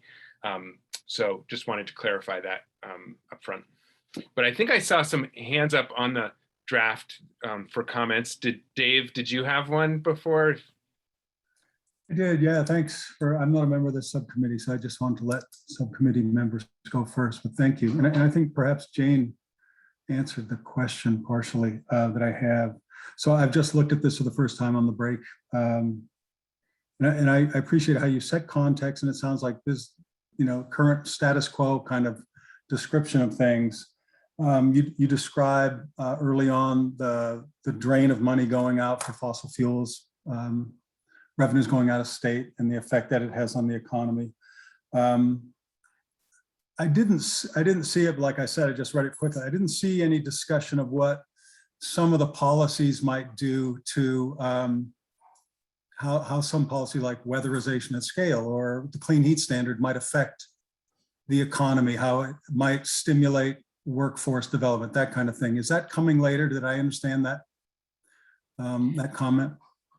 Yeah, I think overall, the economic impacts of the pathways in terms of meeting our greenhouse gas emissions reduction goals through the scale and pace of action that's been modeled by Cadmus and EFG and LEAP using the LEAP model, that will certainly have an economic impact kind of assessment along with it. We're not yet at the level where we're assessing individual policies. So I think we could speak directionally to that in terms of, increased investments in weatherization or in, switching heating systems would have these expected effects, but we wouldn't be able to characterize that with a high degree of specificity in terms of net savings and costs specific to individual policies. I think David, I see, has unmuted and can speak more to this. So please correct me if you think that I'm not. No, I think that's accurate. the economic analysis that we will be presenting, that we're drafting now, is the comparison of the scenarios. So it's the comparison of the mitigation scenario versus other scenarios or versus baseline, but it's not individual programmatic cost effectiveness or individual measure level cost effectiveness results. But it will compare the baseline versus the mitigation scenario and alternative scenarios against the mitigation scenario. Thank you. Yep. TJ? Thanks, Dave. Yeah, so I made some inline comments, but I think where one comment I didn't make in the document and where I struggle a little bit with how this fits into the overall climate action plan is really, it speaks to, you know, specific measures and gives some examples that aren't necessarily kind of giving the whole picture of the economic impact to Vermont. And so what I mean by that is, for example, the electric vehicles talk about, you know, the operating costs and the fuel savings costs that you can get, but it doesn't incorporate kind of the public investment cost. It mentions it, but doesn't incorporate it in terms of here's the economic impact to Vermont. Has to include the money that taxpayers are paying to, you know, support EV purchase incentives, for instance, or the make-ready work that electric ratepayers are paying, and, you know, the broad scope of costs. And same thing with heat pumps. It talks about the operating costs and but really, and says, you know, that at time of replacement, you know, they can be cheaper, but a heat pump might not. You know, at least how they're being installed right now is only, you're still needing a fossil backup in a lot of instances, or you could have an advanced wood heat backup, I recognize. But so I'm struggling with kind of the incorporation of those specific opportunities without them talking about the full economic impact picture. And a lot of times those are still good impacts. It's just, and so should those be kind of removed from this document and kind of put into that and more analysis that EFG team is doing in terms of the difference, the broad economic impact, or how best to describe it in this document in terms of there are opportunities to, you know, I would focus more, I feel like, on the opportunity to have that investment not be flowing out of state into fossil fuels and have it be in state, which you have in there, as we already mentioned, but and less on kind of specific measures, I guess. I really appreciate that, TJ. I think that there was a challenging balance point of wanting to set some broad context and kind of, you know, point to broad opportunities, but not make that so general that folks couldn't understand, like, with specific illustrations. And those were, I intended, and we were very careful about kind of qualifying those and heavily caveating them and noting that individual circumstances are going to vary. And, you know, the same points that you just made about incentives, and it matters what you're switching from to what you're switching to.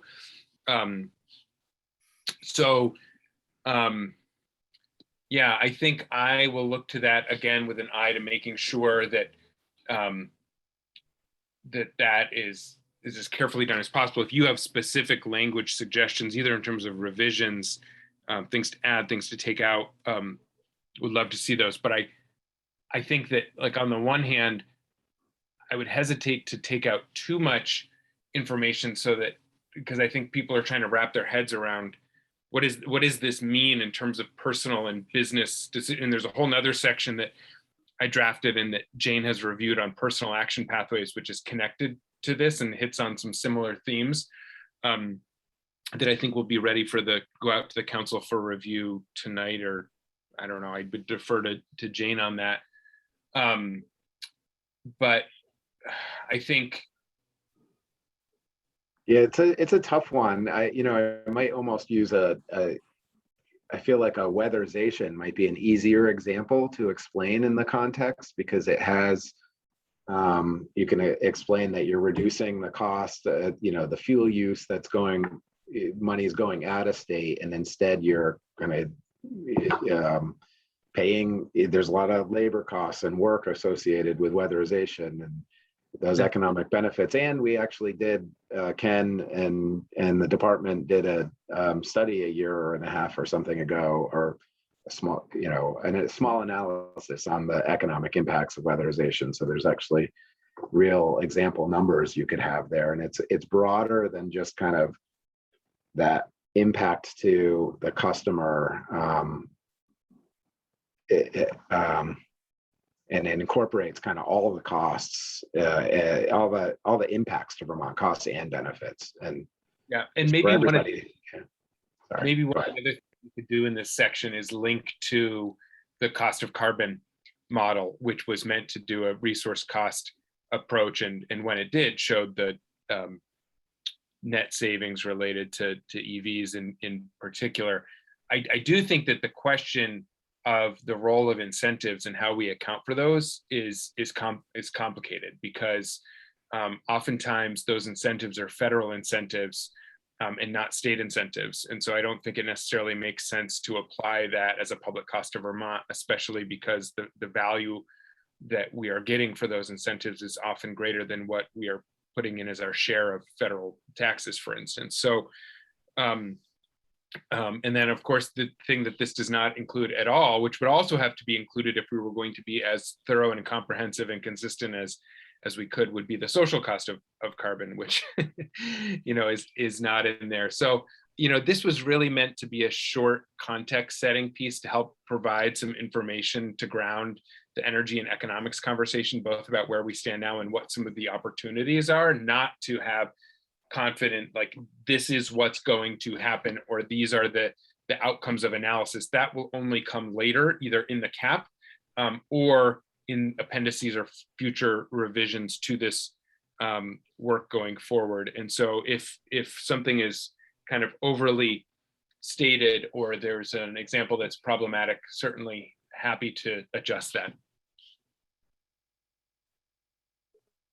Okay, I'll continue to carry on offline. I think I have some suggestions on how we could meet both objectives here.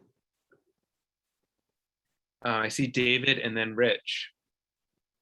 Just one quick comment on how we're addressing it a little bit in our Pathways report is using the economic analysis, kind of focusing on the social costs, and then we're having call out boxes that talk about the customer perspective, and then highlights individual firm or household and what it looks like to them. And those are very different, and it is helpful to try to separate those discussions because sometimes people lump it all together as economic analysis and they get mixed together. So just potentially having call out boxes that say, well, here's the customer perspective of what this looks like for an EV, or for, we're incorporating a couple of those examples in our reporting, and it might be helpful to have that same format. So. Thanks, David. Rich? Yeah. Well, my comment may have been dealt with by a combination of what TJ said and what David said, but I'm thinking about this from the point of view of, we can make the economic analysis really complicated, or we can help the public to understand, at least from the customer perspective, as David just said, what some of the major action items in the plan mean for them or mean for their neighbors. And considering that, the big ticket items are electric vehicles, heat switching, and weatherization, it seems to me that calling them out one way or another in the document in a readable way is an important part of the plan presentation. Yeah, and I think that the way that will happen most is in this section that is right now in the cross-cutting section. I think it's section 14 of the cap, that speaks to personal action pathways. And so I'm going to see if, I think Jane said that's going to be posted later this afternoon, but I think that is a place that will speak to that as well. And that's more directly aimed at what you just raised, Rich. But I think it's good for there to be echoes of and threads throughout. Like, I think one of the other questions that for instance, one thing that Ken Jones brought up was, to what degree should this section point to just be kind of, here's the context, here are some of the opportunities, versus, there's a paragraph in there that speaks to the importance of using multiple policy and program and incentive-based tools at the point of change out for vehicles and heating systems to enable us to meet these emissions reduction goals and to help consumers get on what can often be, not always, often be lower cost, less price volatile kind of energy cost paths.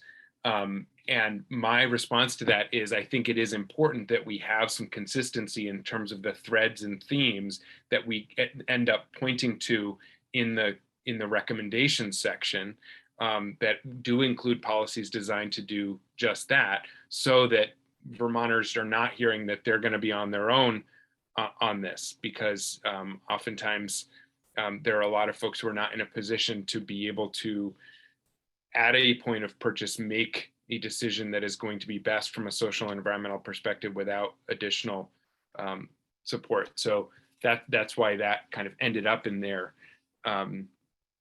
But I think it'll be a really interesting question as we see all the CAP drafts coming together. How does that, a lot of them have been individually written, but how do they fit and flow together as a whole?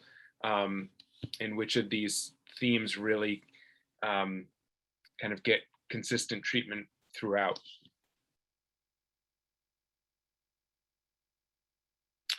Seeing Richard's note about always using social cost of carbon, I think it warrants addition to this section in some way, at least as a footnote, even if the footnote is saying that gets addressed later on in more detail, but is important as part of the bigger picture. Thank you for that.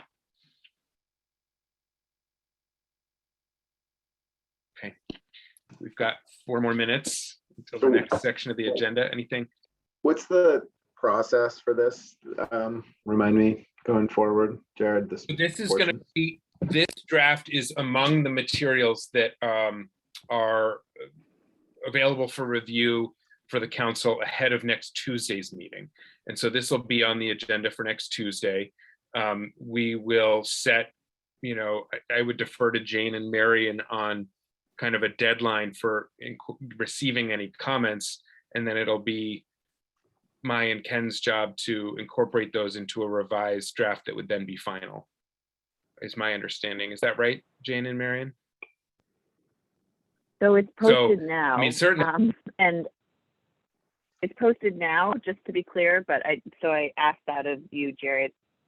We haven't notified the council of what's posted yet, and could certainly, if you want to make any real-time edits, so it's most up to date as it goes to the council for review, we could revise that doc that's online right now, because we'll be sharing things later tonight with the council for next Tuesday. Written comments are based on the CAP drafting process, are supposed to be submitted to Marion and I and the drafters before the council where they're reviewed. That hasn't really been happening. It's been a little more fluid than that, but you're right that then based on the conversation at the council and the minutes that reflect the detailed notes from that, you're expected to provide a final copy then by the 23rd.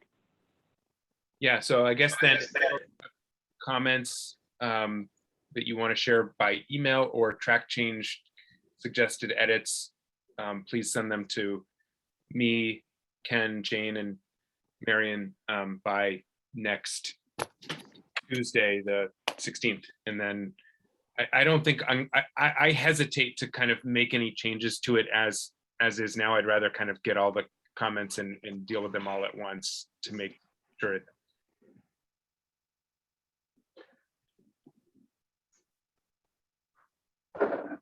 Okay. So yeah, so if we have more comments, And I'm the worst offender here because I felt like I had a chance to look at this a few days ago and couldn't get to it. So apologize for that. But more comments. The full council won't have the benefit of seeing comments or iteration in between. It will just kind of they'll be considered with the full council's comments at the same time. I think at this point, that's where we're at in the timeline and what the process. Okay.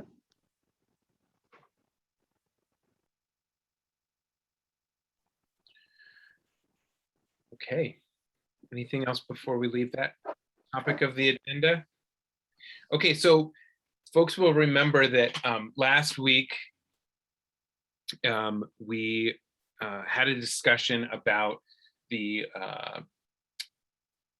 number of comprehensive home retrofits, number of weatherizations that were spoken to in the cross-sector recommendations and that were included in the LEAP modeling. And we had further discussion about making sure there was confidence about what that number was and what the ramp rates were. And I really want to thank Richard Fazy and Jeff and David and Sarah Phillips and others who've taken time to get together to make sure that there is kind of a clarity and agreement on kind of what's being proposed and what's not.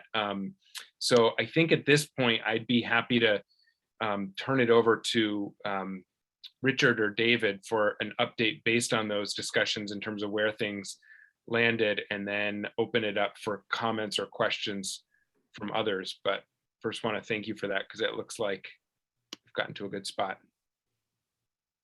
Richard, if I think best for you to address this would be great. I can chime in. So I think TJ also deserves some thanks there, Jared, too, just to put credit where credit's due. So It always deserves thanks.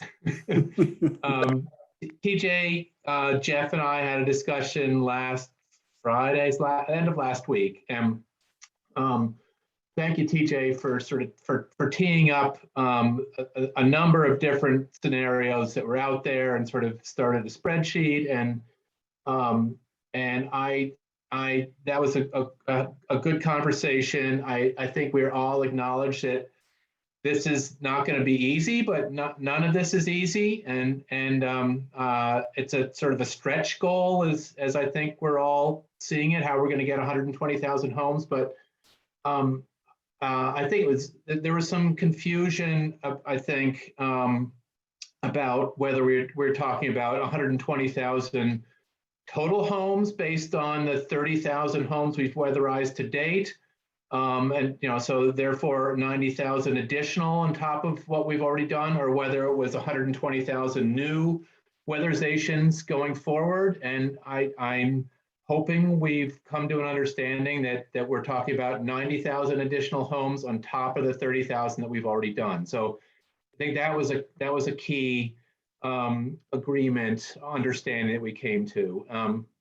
And then we heard pretty clearly from Sarah at the last, I can't keep these meetings straight in which group is which, but Sarah Phillips, before she went on vacation, that she felt a little nervous about the numbers that, sort of our trajectory that was used in the LEAP modeling that was sort of straight lining things from here to 2030.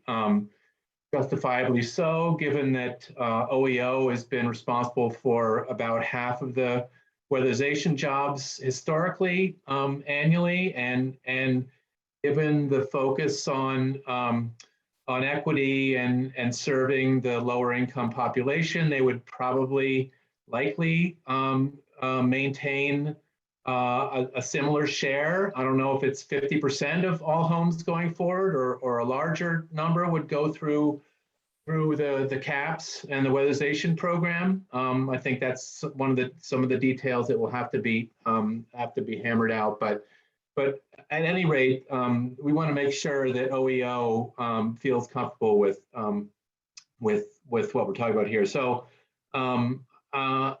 I shared, based on the discussion that Jeff Wilcox, TJ, and I had, we've put together some a more reasonable ramp rate. I guess I can share my screen. Would that be helpful? I think people have seen what I sent around potentially, but maybe it's helpful to just look at this. Let me just make sure you're seeing that, and I'll zoom in a little bit here. So people seeing that? Let me just get it here. Yeah, we can see it. Where we've ended up, or at least it seems like we've ended up, is if we look at the total, where we are at 30,000 to date through 2021, and wanted to get to 120,000. What does that take per year until we hit 2030?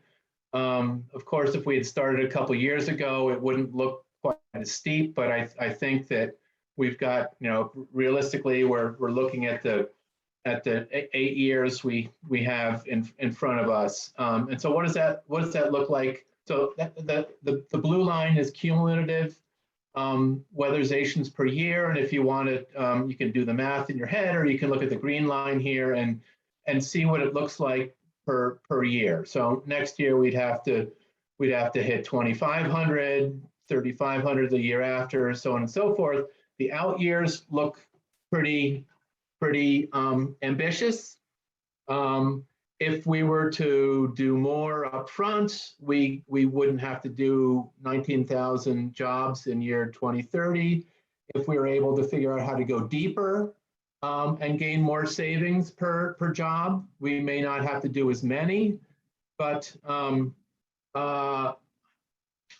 I guess for simplicity and to try to keep things as understandable as possible, this is where we ended up. So maybe that's enough, and open things up to questions and discussion. TJ, is there anything more you want to add based on that?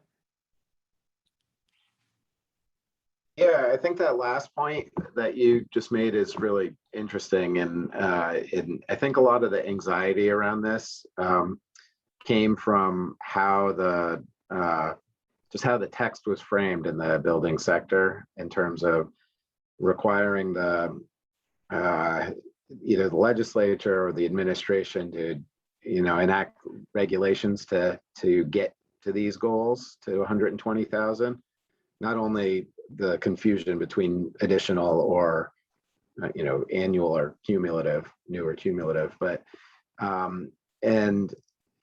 as opposed to it being kind of that the language with the goal being in the impact section, and the actual actions being the important thing that needs to get done. And I guess I sent this in an email to the work group, but what I shared was there's, I think, at least from my part, some concern about what that means if it's really in the action that we have to get to 120,000, even if if it turns out to not be feasible in terms of like the consequences of that for legal repercussions or other, even with all best efforts. And so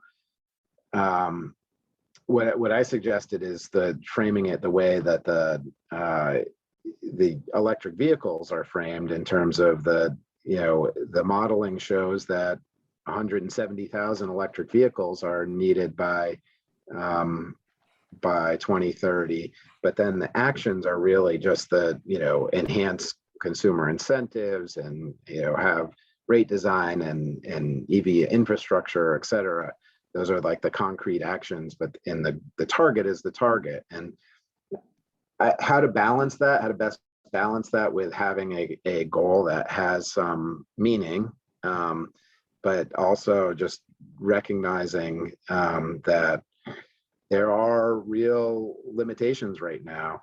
And the last thing I'll say is that I get concerned about saying, well, if we find that those are real limitations, then the next climate action plan can change it. I don't think this group of counselors can can require a next group of counselors to do something. It's going to have the legislature can't require a future legislature to do anything. I'm not sure that we can hold a next group of counselors to do anything. So the trajectory, I think, is fine. I think it's a matter of how it's framed in the actual recommendation.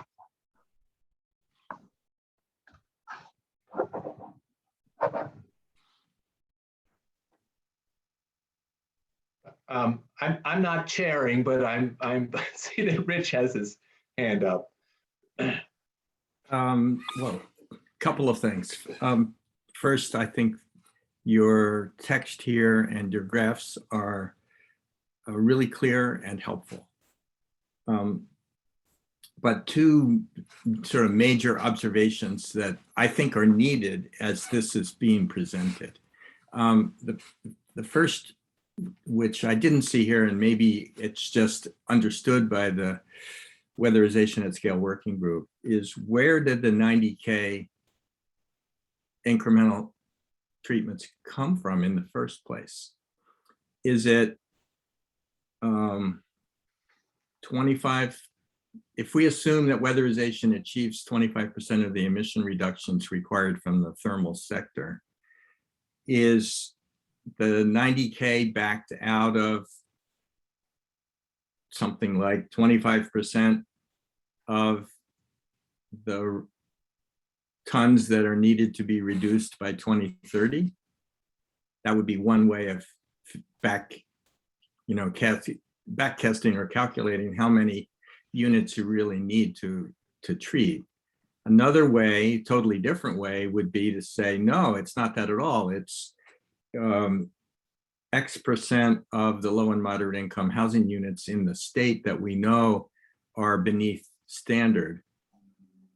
And we have a goal of treating those homes regardless. So we didn't calculate it from tons, we calculated it from households.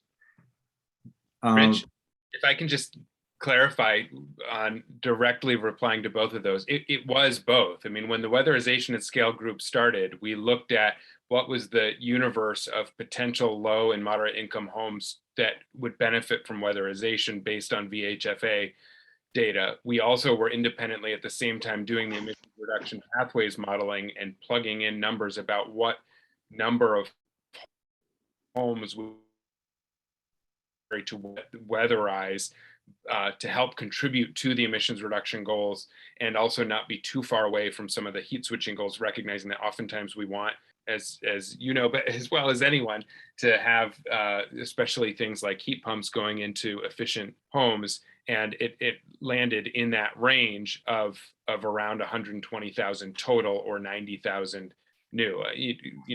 We could model it as low as 80,000. There were times we were modeling it up to 120,000 new, but that was kind of the range of possibilities. So where this has landed, I think, works from both of those perspectives. So I kind of knew that, and I was just asking a provocative question to suggest that the text needs to explain that. Yeah, that's a great point. And and then that was my first point. My second point is that to give comfort to folks, to let them know that to the degree that emissions from the thermal sector cannot easily be accomplished in the early years through weatherization, because weatherization is a tough lift, that additional actions on heat switches can help us to stay on track for 2025 and 2030. And that these things are both substitutes and complements to each other. And that's a little complicated to express, but there are some heat switches that can be accomplished fairly early that would, take the pressure off of weatherization. But as time goes by, the pressure on weatherization grows. So I just think it's important for folks to understand that that there's a synergy between heat switching and weatherization that is built into the climate action plan. I'm a little concerned that weatherization is seen as the dominant pathway to deal with the thermal sector, and that we lose track of the fact that we really need to do heat switching. But we need to do them, but we need to do both. Yeah, we need to do both. I mean, that's what I say. They're complements and Right. substitutes. And you can do some mix and match, but you got to do both. And we need the text pretty much everywhere to keep reminding people of that. Otherwise, I think it seems to be the case that people immediately think about weatherization as the answer. I want to thank you, Rich. I want to briefly respond to something TJ said, and then I want to go to Chris for his comment, and then I want to circle back and make sure that Dave and Christine, the folks who are writing this section, feel good about where we're landing and next steps, and see if you have any questions. To TJ, based on what you said, TJ, I hear what you're saying. I agree with most of it in terms of I think we need to strike this balance of setting a clear target while also maintaining some flexibility.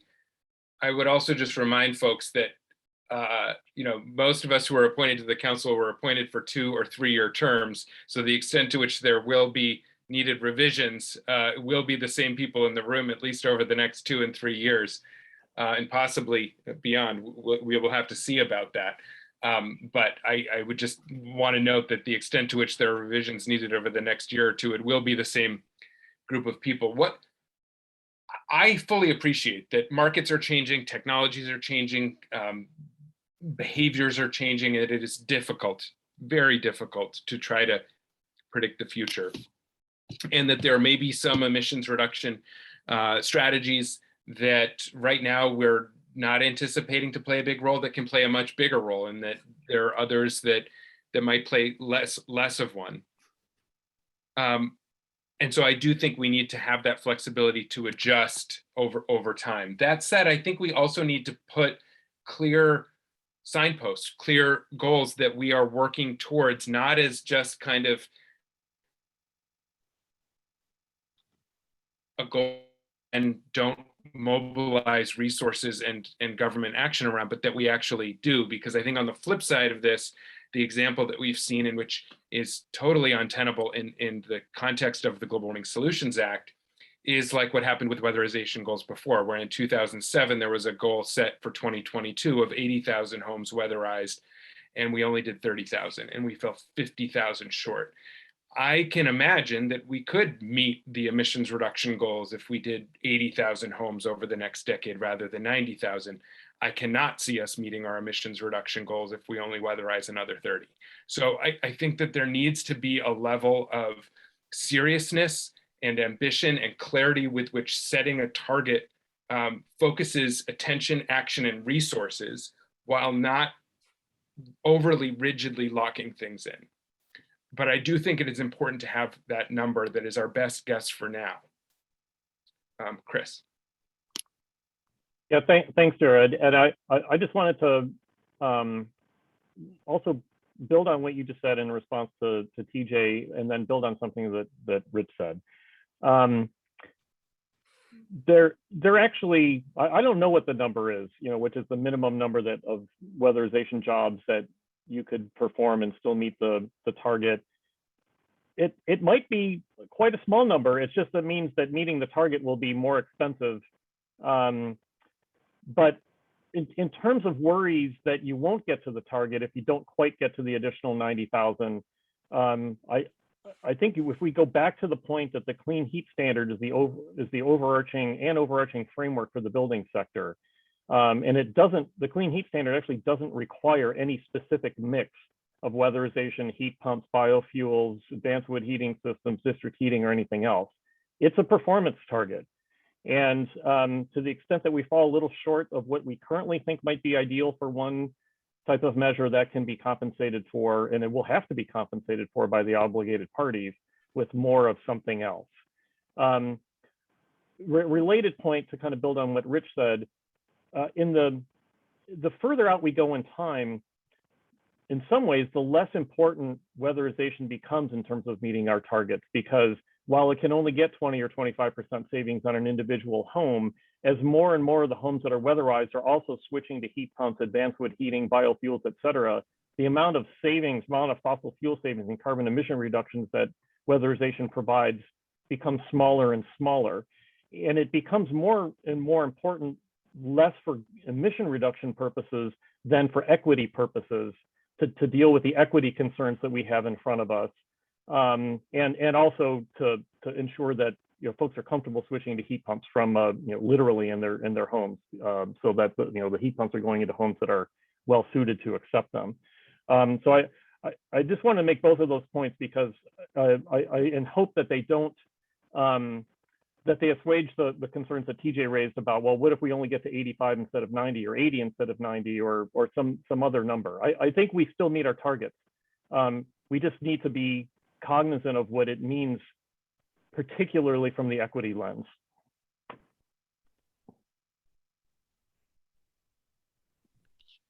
Thanks, Chris. Yeah, and my comment was more toward the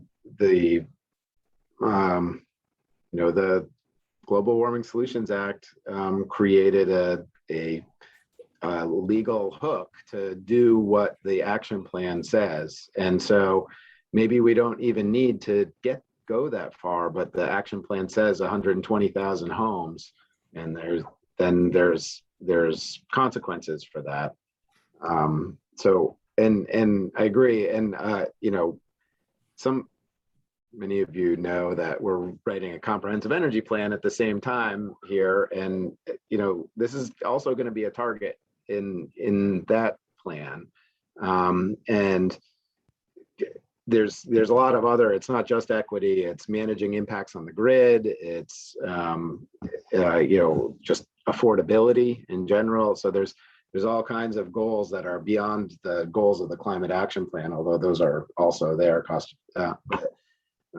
So it is there. I just at this point, maybe it sounds like semantics, but I'm just concerned with how it's teed up, and I feel like the actions, so setting a target is one thing, but then the actions are really the things that need to be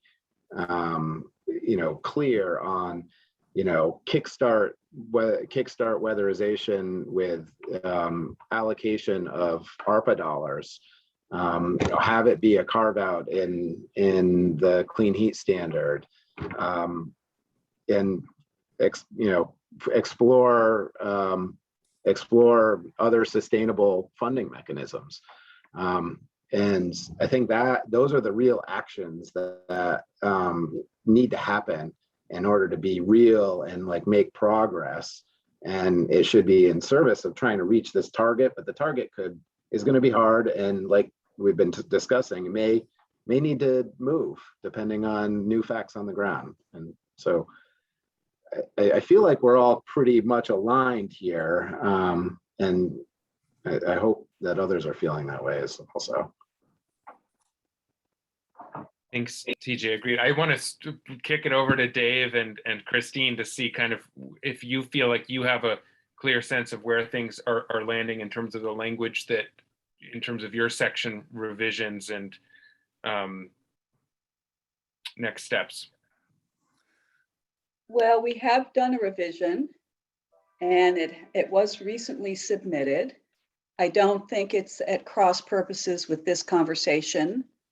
Generally speaking, and specifically, there are a few actions that TJ just listed that could be implied in what we've recommended, but might not have been stated in exactly the same way as some of what TJ said. So for example, the reference to ARPA, dedicating a portion of ARPA, et cetera. So there could be room for further iteration also, because the Climate Council is now going to be reviewing this second draft of the thermal section between now and next week. So I'm assuming there'll be some round of iteration after the Climate Council's second review between today and next week. So those are my initial reactions. I think it's really great this body of people is having this conversation. And I would also agree with the part of this conversation before that was speaking to the issue that, we've spent 20 or 30 years getting to 30,000 homes, folks. And we've had the knowledge, the measures keep changing, but it's not like we didn't have measures 30 years ago. So I think the past demonstrates that if we don't have something pretty binding, we don't line things up in a way that's moving the market anywhere close to where it needs to be, whether it's 70,000, 80,000, or 90,000 over the next 8 or 9 years. I think we can state that as a fact. So we've really got to ramp stuff up. And the looser the language, the less likely that focus, attention, and resources will be dedicated. And this is not going to be easy to do. So we've got to make it even more crystal clear. We got to do it. That's just my own, view about this. And I agree with everything else that's been said in this conversation. But let's kick it over to Dave and see. Rebut and redo as you wish, Dave. I agree with what you said. I'd love to hear, I wrote down what TJ articulated, and I'd like to hear more examples of that, because it's, all those things will help jumpstart this very difficult challenge, which is what Christine just mentioned. The current draft talks about Rich used the terms, the clean heat standards and weatherization scales substitute and complement each other. We talk about that. Rich made the point earlier on in one of these meetings that weatherization is slow. Like it's a term of art. I've not been able to find where somebody uses that, but I get the idea. It's slow relative to maybe bringing up biodiesel, bringing up renewable gas, because you don't have to change appliances. You're able to start meeting goals more quickly. So we get that. I don't know about, everybody's talked about buildings and thermal. So now to switch those things and talk about heat switching and then buildings due to heat switching potentially being the dominant path. We have to talk about that more. That would require some reworking. Whatever is going to be clearest and whatever folks want to do, find the most effective. We're happy to draft things that way. Neil Lunderville sent in an email. He couldn't be part of the call today, but he thinks it's important to remember that jobs per crew is going to increase, and we don't know exactly to what degree that's going to happen, but that's important to recognize. And that weatherization, there's not a term for it, but it's sort of like a 2-in-1 thing, where weatherization is going to start to include the heat switching sorts of things that are discussed in the heat switching context. So making that clear, making their interaction and interactivity clear, I think is really important. And when the draft comes back, as it will, we will try to do a better job making these points.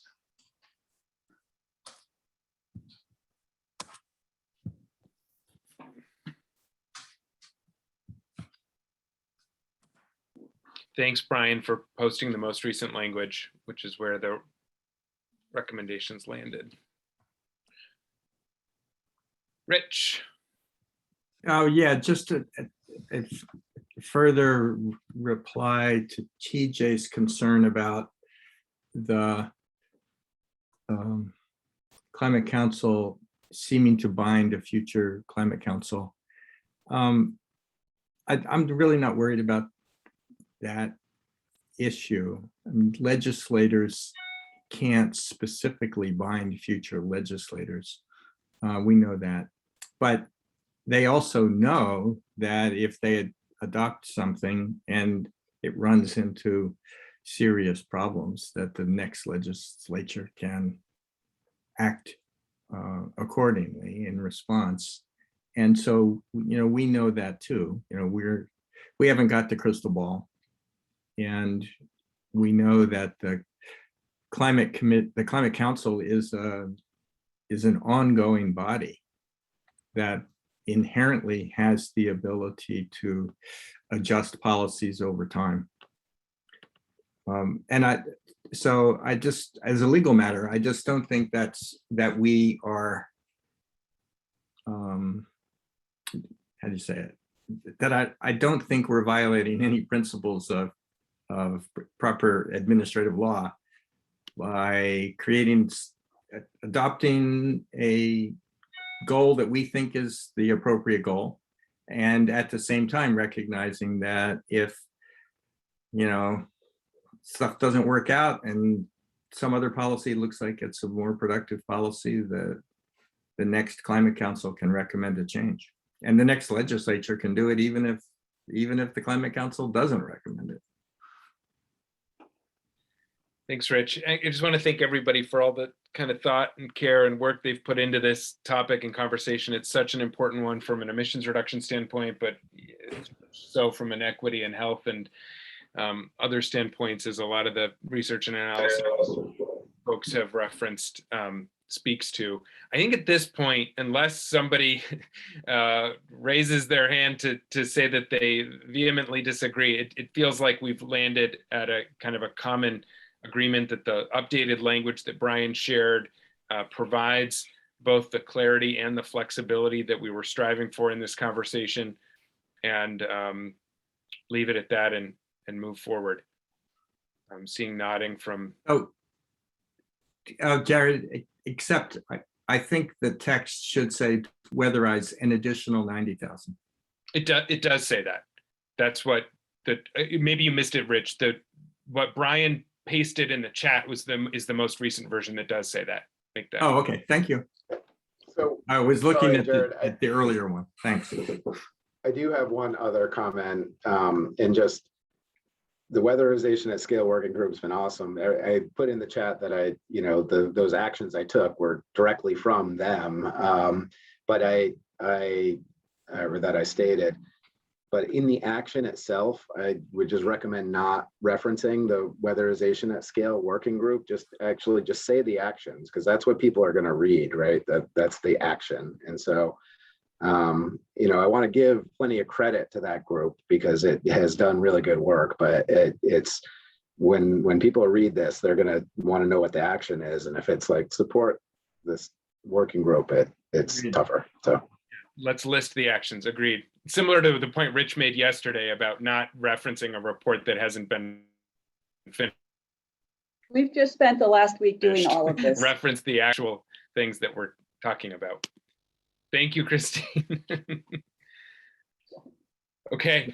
Kudos to Christine and Dave. Thank you for all your hard work, both of you. And Brian Woods. And Brian, you bet. He's been huge. Yes, Brian.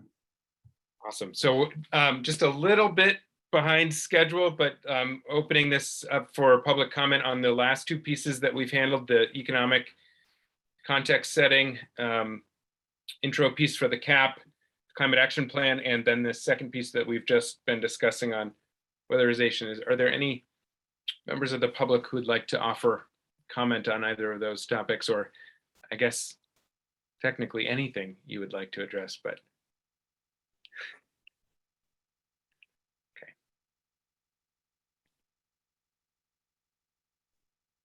great.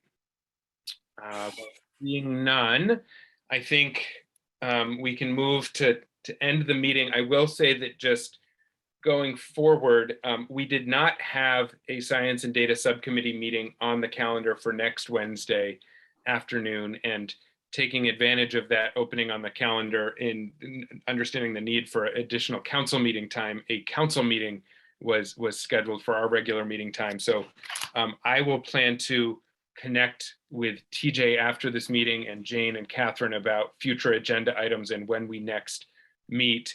There's not a lot of time between now and December 1st. Most of the pieces that we have related to the CAP are either in or in process. So there may be something else that we check in about, or it may just be that most of these pieces get handled at the council level from here on out. And then we're looking kind of ahead to our regular meeting schedule post December 1. But if people have suggestions on meeting times or meeting topics for this subcommittee going forward, please let TJ and I know. Anything else, TJ, or anyone else for the good of the order? Okay. All right. Thanks, everybody. Thank you all. Thanks, everyone.